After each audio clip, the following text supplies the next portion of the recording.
ಇಂಥ ತಿಂಗಳು ನೋವಿಲ್ಲ ಅಂದಿದ್ದೇ ಇಲ್ಲ, ಅಷ್ಟು ಸಿವಿಯರ್ ಆಗಿತ್ತು. ಆ ನೋವಿಲ್ದೇ ಇರೋ ಆ ದಿನಗಳನ್ನ ನಾನು ನೋಡಿದ್ದೇ ಇಲ್ಲ. ಸೊ ಹಾಗಾಗಿ ಆ 3 months ಮೆಡಿಟೇಷನ್ ಪ್ರಾಕ್ಟೀಸ್ ಮಾಡ್ತಾ ಮಾಡ್ತಾ ಆ 4th month ಏನಾಯ್ತೋ ಅದು ಕಂಪ್ಲೀಟ್ ಆಗಿ ನೋವು ಇರ್ಲಿಲ್ಲ ನನಗೆ, 100% ಹೀಲ್ ಆಗಿತ್ತು. ಆವಾಗ ನನಗೆ ಒಂದೇ ಒಂದು ಡೌಟ್ ಬಂತು, ಹೌದು ನಾನು ಏನೂ ತಗೊಂಡಿಲ್ಲ, ಏನೂ ಮಾಡಿಲ್ಲ, ನನ್ಗೆ ಹೆಂಗ್ ನೋವು ಕಡಿಮೆ ಆಯ್ತು? ನಾನ್ ಮಾಡಿದ್ದೆಲ್ಲ ಧ್ಯಾನ ಮಾತ್ರ.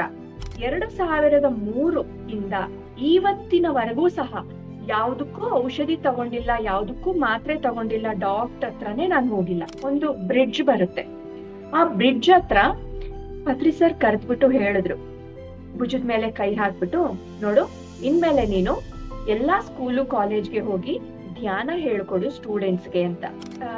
ಯಾವ ರೀತಿ ಇರುತ್ತೆ ಅಂದ್ರೆ ಮಾಸ್ಟರ್ಸ್ ಒಬ್ಬ ಕೋಆಪರೇಷನ್. ನಾನು ಮನೆಯಿಂದ ಹೊರಗಡೆ ಹೋಗಿ ಮನೆಗೆ ಮತ್ತೆ ತಲುಪುವವರೆಗೂ ಸಹ ಒಂದ್ ರೀತಿಯಾದಂತ ರಕ್ಷಣಾ ಕವಚದ ಲೇಯರ್ ರೀತಿ ಫಾರ್ಮ್ ಆಗಿರುತ್ತೆ. ಆಟೋಮೆಟಿಕ್ ಆಗಿ ಕಣ್ಮುಚ್ಕೊಳ್ತು, ನಾನೇನ್ ಬೇಕಂತ ಧ್ಯಾನಕ್ಕೆ ಕೂಡ್ಲಿಲ್ಲ, ಆಟೋಮೆಟಿಕ್ ಆಗಿ ಕಣ್ಮುಚ್ಕೊಳ್ತು.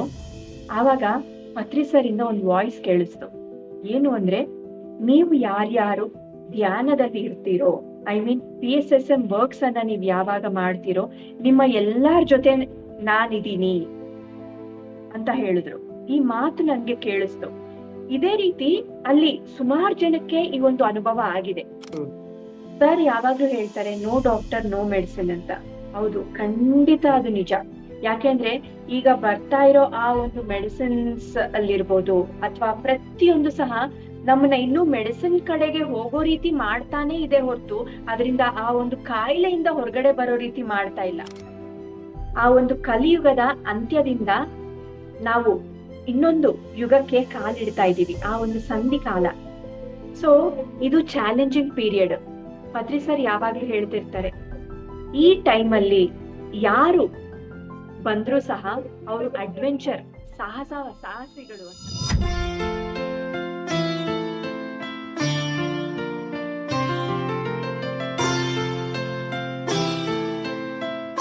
ಮೊದಲನೇದಾಗಿ ಜನ್ಮ ನೀಡಿದ ತಂದೆ ತಾಯಿಗಳ ಪಾದಗಳಿಗೆ ನಮಸ್ಕರಿಸುತ್ತಾ, ಆಧ್ಯಾತ್ಮಿಕ ಮಾರ್ಗವನ್ನು ತೋರಿದ ಮಗಳು ಅಖಿಲಾಳನ್ನು ಹೃದಯದಲ್ಲಿ ಕೃತಜ್ಞತೆಯಿಂದ ನೆನೆಯುತ್ತಾ, ಅದ್ಭುತವಾದಂತಹ ದಿವ್ಯವಾದ ಧ್ಯಾನ ಜ್ಞಾನ ಮಾರ್ಗವನ್ನು ತೋರಿದ ಪರಮ ಪೂಜ್ಯ ಗುರುಗಳಾದ ಬ್ರಹ್ಮರ್ಷಿ ಪಿತಾಮಹ ಡಾಕ್ಟರ್ ಸುಭಾಷ್ ಪತ್ರಿಜಿ ಮತ್ತು ಮಾತೆ ಸ್ವರ್ಣಮಾಲಾ ಅಮ್ಮನವರ ಚರಣ ಕಮಲಗಳಿಗೆ ಪ್ರೀತಿಪೂರ್ವಕ ಹಣ ಹೆಚ್ಚಿ ನಮಸ್ಕರಿಸುತ್ತಾ, PMC ಬಾಗಲಕೋಟ್ ಮೂಲಕ ಅತ್ಯುತ್ತಮವಾದಂತಹ ಧ್ಯಾನ ಜ್ಞಾನ ಕಾಂತಿ ಪ್ರಸಾರವನ್ನು ಮಾಡತಕ್ಕಂಥ ಎಲ್ಲ ನಿರ್ಮಾತೃ ನಿರ್ವಾಹಕರಿಗೆ ನಮಸ್ಕಾರಗಳು. ಹಾಗೆ ಈ ದಿನ ಪಿರಮಿಡ್ ಮಾಸ್ಟರ್ಗಳ ಸಂದರ್ಶನ ಎಂತಕ್ಕಂತಹ ಸಂಚಿಕೆಯಲ್ಲಿ ನಮ್ಮ ಅತ್ಯಂತ ಪ್ರೀತಿ ಪಾತ್ರರಾದಂತಹ ತುಂಬಾ ಯಂಗ್ ಅಂಡ್ ಎನರ್ಜೆಟಿಕ್, ಅತ್ಯಂತ ಕಿರಿಯ ವಯಸ್ಸಿನಲ್ಲಿ ಧ್ಯಾನವನ್ನು ಕಲಿತು ಶಾಲಾ ಕಾಲೇಜು ಮಕ್ಕಳಿಗೆ ಧ್ಯಾನವನ್ನ ಪರಿಚಯ ಮಾಡಿಸುತ್ತಾ ಲಕ್ಷಾಂತರ ಜನರಿಗೆ, ಇವರು ಮೂಲತಃ ಬೆಂಗಳೂರಿನವರು, ದಿವ್ಯಶ್ರೀ ಮೇಡಮ್ ಅಂತ. ದಿವ್ಯಶ್ರೀ ಮೇಡಮ್ ಅಂದ್ರೆ ಯಾರಿಗೆ ಗೊತ್ತಿಲ್ಲ ಅನ್ಕೋಬಹುದು, ಅಷ್ಟೊಂದು ಅದ್ಭುತವಾದ ಮಾಸ್ಟರ್. ಇವರು ವಾಣಿಜ್ಯ ಪದವೀಧರೆ, ವೃತ್ತಿಯಲ್ಲಿ ಇವರು ಇಂಟೀರಿಯರ್ ಡಿಸೈನ್ ಆಗಿ ಕೆಲಸ ಮಾಡ್ತಾ ಇದ್ದಾರೆ. 2003ರಿಂದ ಧ್ಯಾನವನ್ನು ಶುರು ಮಾಡಿದ್ರು, ಡಿಸೆಂಬರ್ ತಿಂಗಳಿಂದ. ಬಾಲ್ಯದಿಂದಲೂ ಇವರು ಸಸ್ಯಾಹಾರಿಯಾಗಿದ್ದಾರೆ.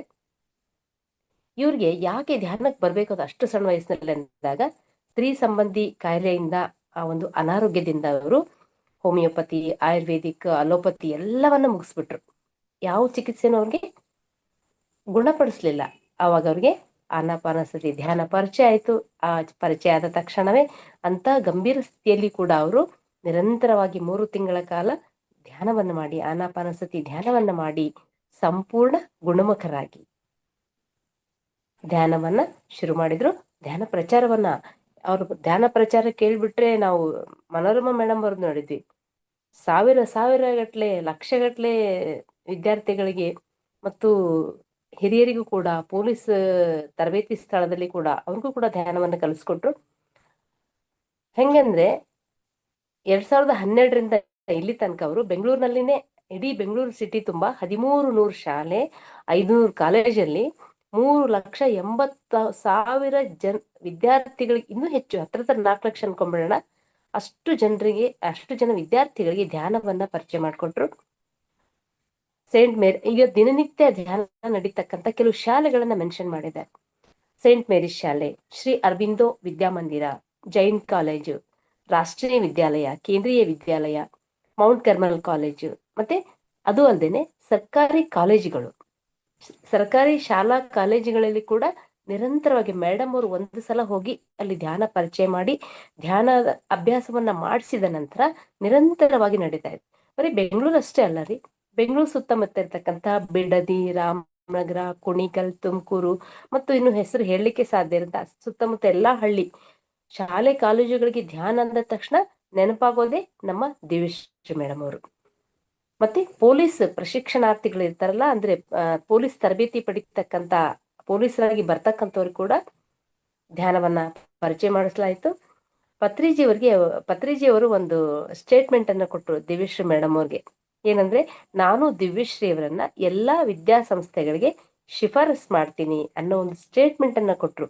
ಬ್ರಹ್ಮರ್ಷಿ ಪಿತಾಮಹ ಪತ್ರಿಜಿಯವರ ಅಮೃತ ವಾಣಿಯಿಂದ ಈ ಒಂದು ಮಾತನ್ನ ಹೇಳಿಸ್ಕೋಬೇಕು ಅಂದ್ರೆ ಮೇಡಮ್ ಅವರ ಸಾಧನೆ ಎಷ್ಟಿರ್ಬೇಕು ಅಂತ ನಾವು ಸ್ವಲ್ಪ ಅಂದಾಜು ಮಾಡೋಣ. ಮೇಡಮ್ ಅವ್ರನ್ನ ನಾವು PMC ವೇದಿಕೆ ಮೂಲಕ ಎಲ್ಲ ಮಾಸ್ಟರ್ಗಳ ಪರವಾಗಿ ಮತ್ತು ನನ್ನ ವೈಯಕ್ತಿಕವಾಗಿ ನಾನು ತುಂಬಾ ಗೌರವಿಸ್ತಕ್ಕಂಥ, ಬಹಳಷ್ಟು ಇಷ್ಟಪಡ್ತಕ್ಕಂಥ ಒಂದು ಮಾಸ್ಟರ್ ಅಂದ್ರೆ ದಿವ್ಯಶ್ರೀ ಅವರು. Madam, welcome. ಎಲ್ಲರಿಗೂ ಸಹ ನಮಸ್ಕಾರ. PMC ಬಾಗಲಕೋಟೆ ತಂಡಕ್ಕೆ ಮತ್ತೆ ಲಲಿತಾ ನಾರಾಯಣ್ ಮೇಡಮ್ ಅವ್ರಿಗೆ ಮತ್ತು PMC ಬಾಗಲಕೋಟೆ ಕೆಲಸ ಮಾಡ್ತಾ ಇರೋ, ಪ್ರತ್ಯಕ್ಷವಾಗಿ ಪರೋಕ್ಷವಾಗಿ ಮಾಡ್ತಾ ಇರೋ ಎಲ್ಲಾ ವಾಲಂಟಿಯರ್ಸ್ಗೂ ಸಹ ನನ್ನ ಹೃದಯಪೂರ್ವಕ ನಮಸ್ಕಾರ. Yes, thank you madam. ಈ ವೇದಿಕೆಗೆ ಒಂದು ಕಳೆ ಅಂತ ಕರಿಬಹುದು ತಾವು ಬಂದಿರೋದು. ಬಹಳಷ್ಟು ತಮ್ಮ ಪರಿಚಯ ನಾನು ಒಂದು ನಿಮ್ಮನ್ನ ಮಾತಾಡ್ಸ್ತಾ ಇದ್ದೀನಿ ಅನ್ನೋದೇ ನನಗೊಂದು ಒಳಗಡೆಯಿಂದ ಸಂತೋಷ, ಬಹಳ ಸಂತೋಷ ಆಗ್ತಾ ಇದೆ. ಅದು ಕೇಳಿದ ತಕ್ಷಣ ಮೊದ್ಲು ಏನ್ ಕೆಲ್ಸ ಇದು, ನಾನು ಬಂದಿದ್ದೆ ಹೆಚ್ಚು ಕಮ್ಮಿ 6 ಗಂಟೆಗೆ, ನಾನು ಆ BLO ಮೀಟಿಂಗ್ ಇತ್ತು. ಎಸ್, ಓಕೆ ಅಂತಂದು ನಾನು ಕುತ್ಕೊಂಡ್ಬಿಟ್ಟೆ. Thank you madam. ಫಸ್ಟ್ ಈಗ ನಾವು ನಿಮ್ ಬಗ್ಗೆ ತಿಳ್ಕೊಳ್ಳೇಬೇಕು. ಯಾಕಂದ್ರೆ ಒಂದು 40-50 ವಯಸ್ಸಿನ ನಂತರ ಧ್ಯಾನಕ್ಕೆ ಬಂದಿರ್ತಾರ. ಧ್ಯಾನಕ್ಕೆ ಬಂದಾಗ ಅಲ್ಲಿಗೆ 10 ವರ್ಷ ಕಳೆಷ್ಟರಲ್ಲಿ 50-60 ವಯಸ್ಸಾಗಿರುತ್ತೆ. ಆದ್ರೆ ನೀವು 2003ರಿಂದ ಅಂದ್ರೆ 23 ವರ್ಷ ಆಯ್ತು ಧ್ಯಾನ ಶುರು ಮಾಡಿ. ನಿಮ್ಮ ಎಷ್ಟನೇ ವಯಸ್ಸಿನಲ್ಲಿ ಧ್ಯಾನ ಶುರು ಮಾಡಿದ್ರೆ, ಅದಕ್ಕಿಂತ ಈ ಅಷ್ಟು ಸಣ್ಣ ವಯಸ್ಸಲ್ಲಿ ಧ್ಯಾನ ಸಿಗ್ಬೇಕು ಅಂದ್ರೆ ನಿಮ್ಗೆ ಆ ಒಂದು ಬಾಲ್ಯದಲ್ಲಿ, ಯಾಕಂದ್ರೆ ಮನೆ ಒಳಗಡೆ ತಾತ, ಅಜ್ಜ ಅಥವಾ ಅಜ್ಜಿ ಇನ್ಯಾರಾದ್ರೂ ಆಧ್ಯಾತ್ಮಿಕ ವ್ಯಕ್ತಿಗಳಾಗಿರ್ತಾರ, ಅಲ್ಲಿ ಏನಾದ್ರೂ ಪ್ರೇರಣೆ ಸಿಗ್ತಾ? ನಿಮ್ಮ ಬಾಲ್ಯವನ್ನ ದಯವಿಟ್ಟು ತಿಳಿಸಿ. ನನ್ನ ಬಾಲ್ಯದ ಬಗ್ಗೆ ಹೇಳ್ಬೇಕು ಅಂದ್ರೆ ಮೇಡಮ್, ಅಂದ್ರೆ ನನ್ನ ಬಾಲ್ಯಕ್ಕೂ ಆಧ್ಯಾತ್ಮಿಕತೆಗೂ ಏನು ಅಲ್ಲಿ ನನ್ಗೆಲ್ಲೂ ಏನ್ ಲಿಂಕ್ ಇಲ್ಲ. ಮನೇಲಿ ಯಾರು ಧ್ಯಾನ ಅನ್ನೋದೇನು ಪರಿಚಯ ಇಲ್ಲ. ಆದ್ರೆ ಪೂಜೆ ಪುನಸ್ಕಾರಗಳು ಮಾತ್ರ ತುಂಬಾ ಚೆನ್ನಾಗಿತ್ತು. ಯಾವುದೇ ಒಂದು ಪೂಜೆ ಇರ್ಬೋದು, ಪುನಸ್ಕಾರ ಇರ್ಬೋದು, ಅಥವಾ ದೇವರ ದೀಕ್ಷೆ ತಗೊಳ್ಳೋದಿರ್ಬೋದು, ಈ ರೀತಿ ಅದು ಇದು ಎಲ್ಲ ಮಾಡ್ತಾ ಇದ್ರು. ಅಷ್ಟೇನು ನಾನು ಇನ್ವಾಲ್ವ್ ಆಗಿರ್ಲಿಲ್ಲ, ಆದ್ರೆ ಇಷ್ಟ ಇತ್ತು. ಈ ಒಂದು ಮಾರ್ಗ ಅನ್ನೋದು ಇಷ್ಟ ಇತ್ತು. ಆದ್ರೆ ಚಿಕ್ಕ ವಯಸ್ಸಿಂದ ನನ್ನ ಒಂದು ಬಾಲ್ಯದ ಬಗ್ಗೆ ಅಂತಂದ್ರೆ ಅಷ್ಟಾಗಿ ನಾನು ಯಾರ ಜೊತೆನೂ ಅಷ್ಟಾಗಿ ಬೆರೀತಾ ಇರ್ಲಿಲ್ಲ. ತುಂಬಾ ಇನ್ಫೀರಿಯಾರಿಟಿ ಕಾಂಪ್ಲೆಕ್ಸ್ ಇರ್ಬೋದು, ಭಯ ಇರ್ಬೋದು, ಯಾರ ಜೊತೆ ಆದ್ರೂ ಏನಾದ್ರೂ ಮಾತಾಡಿದ್ರೆ ಏನಾದ್ರೂ ತಪ್ಪು ತಿಳ್ಕೊತಾರೇನೋ ಅನ್ನೋ ಒಂದು ಆ ರೀತಿ ಒಂದು ಮನೋಭಾವನೆ ಇರ್ಬೋದು. ಸೊ ಈ ರೀತಿ ಒಂದು ಮನಸ್ಥಿತಿ ಇದ್ದಂತಹ ಒಂದು ವ್ಯಕ್ತಿ ಆಗಿದ್ದೆ ನಾನು. ಒಂದ್ ರೀತಿ ಕೇಳಿದ್ದೆಲ್ಲ ಸಿಗ್ತಾ ಇತ್ತು, ಯಾಕಂದ್ರೆ ಮನೆಯಲ್ಲಿ ಅಪ್ಪ ಅಮ್ಮ ಅಷ್ಟು ಚೆನ್ನಾಗಿ ನೋಡ್ಕೊಳ್ತಾ ಇದ್ರು. ಯಾವ್ದಕ್ಕೂ ಏನೂ ಸಹ ನನಗೆ ಕೊರತೆ ಅನ್ನೋದಾಗ್ಲಿ ಎಂತದ್ದು ಏನೂ ಇಲ್ಲ. ನಾನ್ ಅನ್ಕೊಂಡಾಗ ಸ್ವಲ್ಪ ಹೊತ್ತಿಗೆ ಅಥವಾ ಸ್ವಲ್ಪ ದಿನಗಳಿಗೆ ಅದು ಫುಲ್ಫಿಲ್ ಆಗೋಗ್ತಾ ಇತ್ತು. ಸೊ ಇದು ಕಡಿಮೆ ಇದಿಲ್ಲ ಅನ್ನೋದೇನಿಲ್ಲ, ಎಲ್ಲಾ ತುಂಬಾ ಅಂದ್ರೆ ತುಂಬಾ ಚೆನ್ನಾಗಿತ್ತು. ಆದ್ರೆ ನಾನು ಧ್ಯಾನಕ್ಕೆ ಬಂದಿದ್ದು ಮಾತ್ರ, ಅಫ್ಕೋರ್ಸ್ ಇದು ನಮ್ಮ ಡಿಸೈನ್ ಅಲ್ಲಿ ಇರುತ್ತೆ. ಅದು ಒಂದ್ ರೀತಿ ಆಕಸ್ಮಿಕ ಅಂತಾನೆ ಹೇಳ್ಬೋದು. ಚಿಂತಾಮಣಿಯಲ್ಲಿ ಪದ್ಮಲತಾ ಅಂತ ಇದ್ದಾರೆ. ಪದ್ಮಲತಾ ಮೇಡಮ್ ಅವ್ರಿಗೆ ನಮ್ ದೊಡ್ಡಮ್ಮ ಅಂದ್ರೆ ಗೀತಾ ಅಂತ ಇದ್ದಾರೆ ಚಿಂತಾಮಣಿಯಲ್ಲಿ. ಅವರ ಮುಖಾಂತರ ಪದ್ಮಲತಾ ಅವರು ಟಚ್ ಇತ್ತು. ಸೊ ಅವರು ತಿರುಪತಿ ಧ್ಯಾನ ಮಹಾಯಜ್ಞಕ್ಕೆ ಹೋಗ್ತಾ ಇದ್ರು 2003ರಲ್ಲಿ. ಆವಾಗ ಕರೆದ್ರು, ನೀನು ಬಾ ಅಂತ. ಇಲ್ಲ ನಾನ್ ಬರಲ್ಲ ಅಂತಂದೆ. ಆಗ ಅಲ್ಲಿ ಒಬ್ರು ಮೇಡಮ್ ಇದ್ದಾರೆ, ಅವ್ರು ಏನ್ ಹೇಳಿದ್ರು ಅಂದ್ರೆ, ಆ ಕರ್ಮ ಕಳೆದಿರೋರು ಮಾತ್ರ ಈ ಜಾಗಕ್ಕೆ ಬರ್ತಾರೆ, ಇಲ್ಲಾಂದ್ರೆ ಬರಕ್ಕಾಗಲ್ಲ ಅಂತಂದ್ರು. ಇಲ್ಲಿ ಧ್ಯಾನ ಮಹಾಯಜ್ಞಕ್ಕೆ ಆ ಪ್ಲೇಸ್ ಅಲ್ಲಿ. ಆವಾಗ ನನ್ಗೆ ಧ್ಯಾನ ಅನ್ನೋ ಗಂಧ ಗಾಳಿ ಏನು ಅಂದ್ರೆ ಏನು ಗೊತ್ತಿಲ್ಲ. ಆ ಮಾತು ನನ್ನನ್ನ ಪ್ರೇರೇಪಿಸ್ತು. ನನಗ್ ಕರ್ಮ ಕಳೆದಿಲ್ಲ ಅಂತಾರ, ಅದ್ ಯಾಕೆ ಕಳೆದಿಲ್ಲ, ನಾನು ನೋಡೇ ನೋಡ್ತೀನಿ ಅಂತ. ಅಂಡ್ ಇನ್ನೊಂದು ಮುಖ್ಯವಾದ ಉದ್ದೇಶ, ನಾನು ತಿರುಪತಿಗೆ ಹೋಗಿದ್ದು ಏನಕ್ಕೆ ಅಂತಂದ್ರೆ, ನನಗೆ ಫಿಲಮ್ಸ್ ನೋಡೋದು ಅಂದ್ರೆ ತುಂಬಾ ಇಷ್ಟ, ಮೂವೀಸ್. ಸೊ ತಿರುಪತಿಯಲ್ಲಿ ಹೊಸ ಹೊಸ ತೆಲುಗು ಮೂವೀಸ್ ರಿಲೀಸ್ ಆಗಿರುತ್ತೆ. ಅಲ್ಲಿ ಹೋಗಿ ಚೆನ್ನಾಗಿ ಮೂವೀಸ್ ನೋಡ್ಕೊಂಡು ಬರ್ಬೋದು ಅನ್ನೋ ಒಂದೇ ಒಂದು ಕಾರಣದಿಂದ ನಾನು ಅಮ್ಮನ ಜೊತೆ ತಿರುಪತಿಗೆ ಹೋದೆ. ಅಮ್ಮ, ದೊಡ್ಡಮ್ಮ, ಪದ್ಮಲತಾ ಅವ್ರ ಗ್ರೂಪ್ ಅವ್ರ ಜೊತೆ. ಆದ್ರೆ ಅಲ್ಲಿಗೆ ಹೋಗ್ದೆ, ಅಲ್ಲಿ ಗ್ರೌಂಡ್ ಅಲ್ಲಿ ಎಲ್ಲರನ್ನು ನೋಡ್ತಾ ಇದ್ದೆ. ನೋಡ್ತಾ ಇದ್ದಾಗ 10 ವರ್ಷ, 15, 20, 30, 50, 60 ಎಲ್ಲಾ ವಯಸ್ಸಿನವರು ಸಹ ಅಲ್ಲಿದ್ರು. ಆವಾಗ ನನ್ಗೊಂದೇ ಒಂದು ಡೌಟ್ ಬಂತು, ಇವ್ರಿಗೆಲ್ಲ ಏನ್ ಹೋಗೋ ಕಾಲ ಬಂತು, ಈಗ್ಲಿಂದಾನೇ ಧ್ಯಾನಕ್ಕೆ ಬಂದಿದಾರಲ್ಲ ಅಂತ. ಆವಾಗ ನಾನು ಡಿಗ್ರಿಯಲ್ಲಿ ಇದ್ದೆ, ನಾನು ಫಸ್ಟ್ ಇಯರ್. ಸೊ ಆ ಟೈಮಲ್ಲಿ ಆ ರೀತಿ ಅನ್ನಿಸ್ತು. ಸರಿ ಆಯ್ತು, ಬಂದಿದ್ದೀನಲ್ಲ ಅಂತ ಸುಮ್ನೆ ಮಾಡ್ತಿದ್ದೆ. ಹಾಗಂತ ಇಷ್ಟನೂ ಇಲ್ಲ, ಇಷ್ಟ ಇಲ್ಲ ಅಂತಾನೂ ಇಲ್ಲ, ಒಂಥರ ನ್ಯೂಟ್ರಲ್ ಸ್ಥಿತಿ ಅಷ್ಟೇ. ಓಕೆ, ಬಂದಿದ್ದೀನಿ, ಅಮ್ಮನ ಜೊತೆ ಮಾಡ್ತೀನಿ, ಆ ಒಂದು ಮನಸ್ಥಿತಿ ಇತ್ತಷ್ಟೇ. ಸೊ ಆ ರೀತಿ ನನ್ನ ಧ್ಯಾನ ಅನ್ನೋದು ಪ್ರಾರಂಭ ಆಯ್ತು. ಆಮೇಲೆ ಅಲ್ಲಿಗೆ ಬಂದಾಗ 3rd ಡೇ ಪ್ರೇಮ್ನಾಥ್ ಸರ್ ಪರಿಚಯ ಆದ್ರು. ಸೊ ಅವ್ರು ಒಂದು ಆ ಸಂಕಲ್ಪ ಅನ್ನೋದಿರುತ್ತಲ್ವಾ, ಆ ಸಂಕಲ್ಪ ಹೇಳಿಸ್ತಾರಲ್ಲ ನಮ್ಗೆ, ಅದ್ರ ಮುಖಾಂತರ ನಾನು ಮಾನಸ ಸರೋವರಗೆ ಆಸ್ಟ್ರಲ್ ಟ್ರಾವೆಲ್ ಮಾಡಿದೆ ಫಸ್ಟ್ ಟೈಮ್. ಸೊ ಆವಾಗ ಅದು ನನ್ನ ಲೈಫ್ ಅಲ್ಲಿ ಆದ ಫಸ್ಟ್ ಎಕ್ಸ್ಪೀರಿಯನ್ಸ್ ಅದು. ಅಂಡ್ ಪತ್ರಿ ಸರ್ ಅನ್ನ ಫಸ್ಟ್ ಭೇಟಿ ಆಗಿದ್ದು ಯಾವಾಗ ಅಂದ್ರೆ 2003 ಧ್ಯಾನ ಮಹಾಯಜ್ಞದಲ್ಲಿ. ಆವಾಗ ಸ್ಟೇಜ್ ಮೇಲೆ ಸುಮಾರು ಜನಕ್ಕೆ ಸನ್ಮಾನ ಮಾಡಿ ಕೆಳಗಿಳಿತಾ ಇದ್ರು. ನಾನು, ಅಮ್ಮ, ದೊಡ್ಡಮ್ಮ ಅವ್ರು ಎಲ್ಲರೂ ಬರ್ತಾ ಇದ್ವಿ. ಆವಾಗ ಅಮ್ಮ ಪತ್ರಿ ಸರನ್ನ ಕೇಳಿದ್ರು, ನಾನು ಹಿಂಗೆ ಇದೇ ರೀತಿ ಚೆನ್ನಾಗಿ ಧ್ಯಾನ ಮಾಡ್ಬೇಕು ಅಂತ ಆಶೀರ್ವಾದ ಮಾಡಿ ಅಂತ. ಆವಾಗ ಅಮ್ಮನ್ಗೆ ಹೆಂಗೆ ಏಟ್ಗಳು ಬಿತ್ತು ಅಂದ್ರೆ ಕೆನ್ನೆಗೆ ಕಂಟಿನ್ಯೂಸ್ ಆಗಿ ನಾನ್ ಸ್ಟಾಪ್ ಆಗಿ ಒಂದು 15-20 ಏಟ್ಗಳು ಬಿದ್ದಿದೆ. ಫಸ್ಟ್ ಪಡ ಪಡ ಪಡ ಪಡ ಅಂದ್ರೆ ಮನೇಲಿ ತುಂಬಾ ಫುಲ್ ಜಗಳ ಆದಾಗ ಯಾವ ರೀತಿ ಏಟ್ ಬೀಳುತ್ತೋ ಅಷ್ಟು ಮಟ್ಟಿಗೆ ಬಿತ್ತು. ಅದು ನಾನು ಫಸ್ಟ್ ಸರ್ನ ನೋಡಿದ್ದು. ಒಂದ್ ರೀತಿ ಒಂದ್ ಕಡೆ ಅಳ್ತಾ ಇದ್ದೀನಿ, ಅಮ್ಮನ್ಗೆ ಆ ರೀತಿ ಆಯ್ತಲ್ಲ ಅಂತ. ನನ್ಗೆ ಇದ್ರ ಬಗ್ಗೆ ಏನು ಗೊತ್ತಿಲ್ಲ.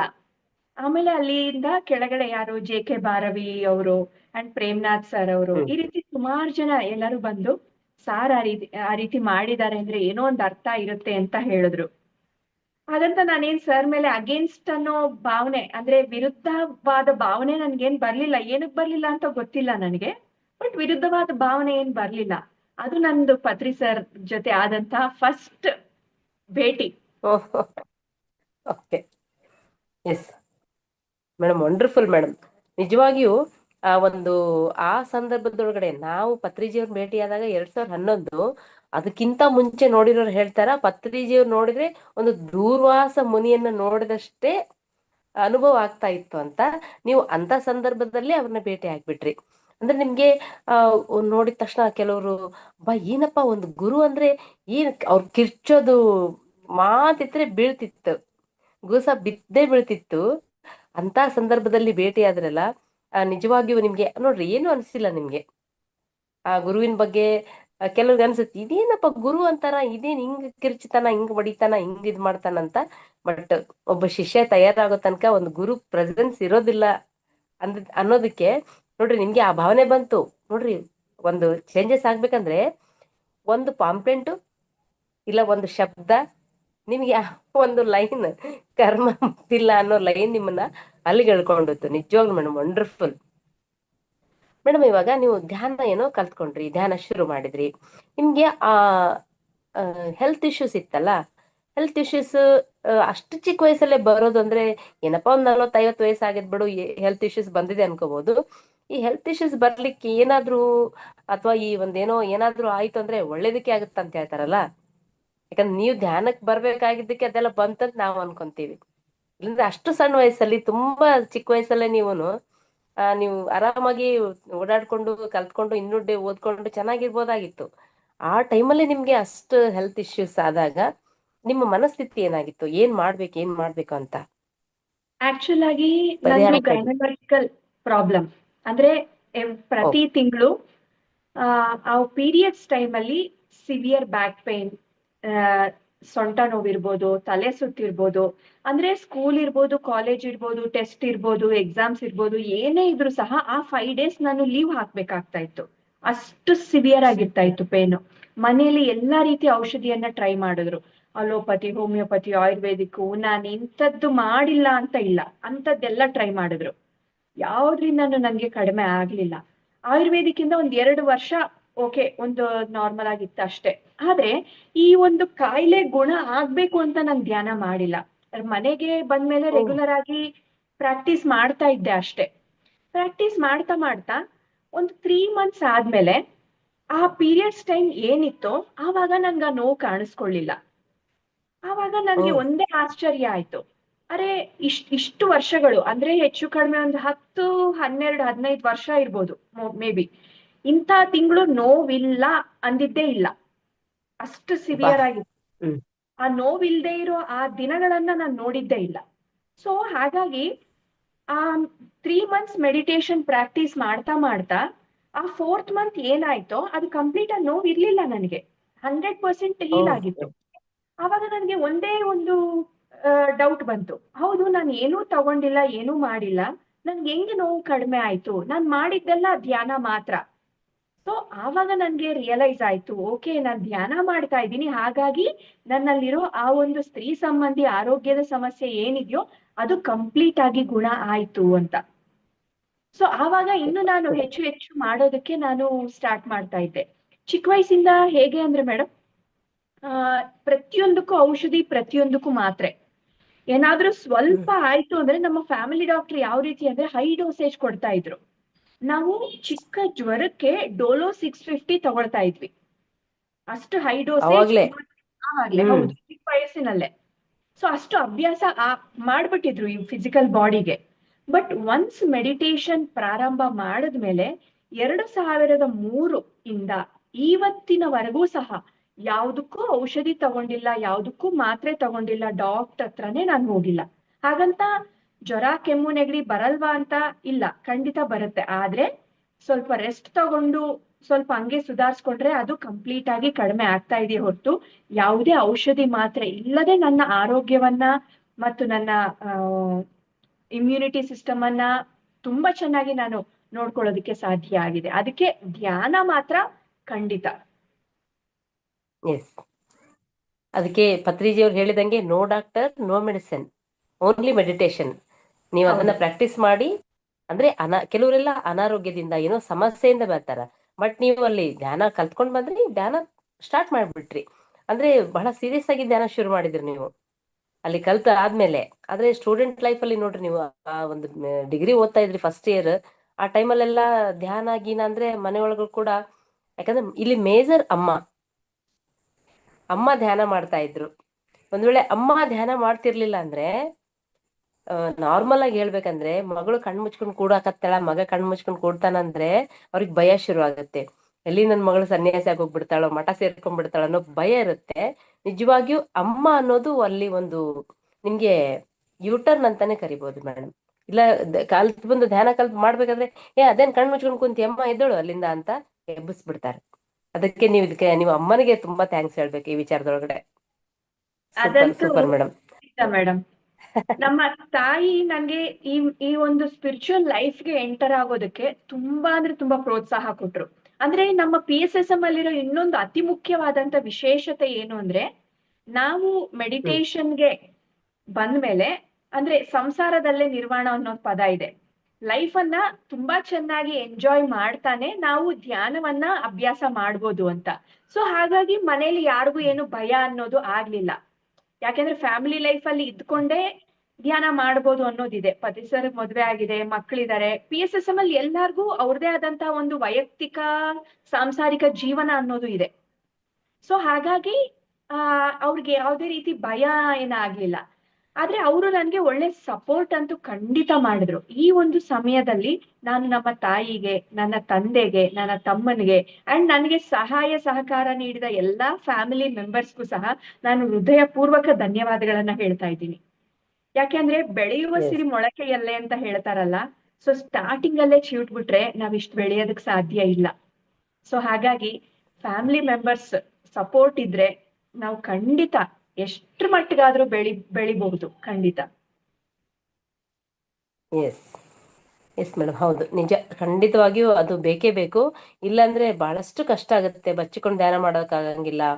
ನಾವು ಮೊನ್ನೆ ತಾನೇ ಒಂದು ಮೈಸೂರಲ್ಲಿ ಒಬ್ರು ಸುಂದ್ರಿ ಅವ್ರ ಎಕ್ಸ್ಪೀರಿಯನ್ಸ್ ಕೇಳ್ತಾ ಇದ್ರೆ, ಅವರು ಬಾತ್ರೂಮ್ ಅಲ್ಲಿ ಕುಂತು ಧ್ಯಾನ ಮಾಡ್ತಿದ್ರಂತೆ, ಮಾಳ್ಗಿ ಮೇಲೆ ಕುಂತು ಧ್ಯಾನ ಮಾಡ್ತಿದ್ರಂತೆ, ಧ್ಯಾನ ಮಾಡಕ್ಕೆ ಬಿಡ್ತಿರ್ಲಿಲ್ಲಂತೆ. ಒಂದು ಚಿಕ್ಕ ಮನೆಯಲ್ಲಿ ಆ ಗಂಡ ಮಕ್ಕಳೆಲ್ಲ ಮಲಗಿದ ಮೇಲೆ 3 ಗಂಟೆಗೆ ಎದ್ದು 2 ಗಂಟೆಗೆ ಎದ್ದು ಕೂತ್ಕೊಂಡು ಧ್ಯಾನ ಮಾಡ್ತಿದ್ರಂತೆ.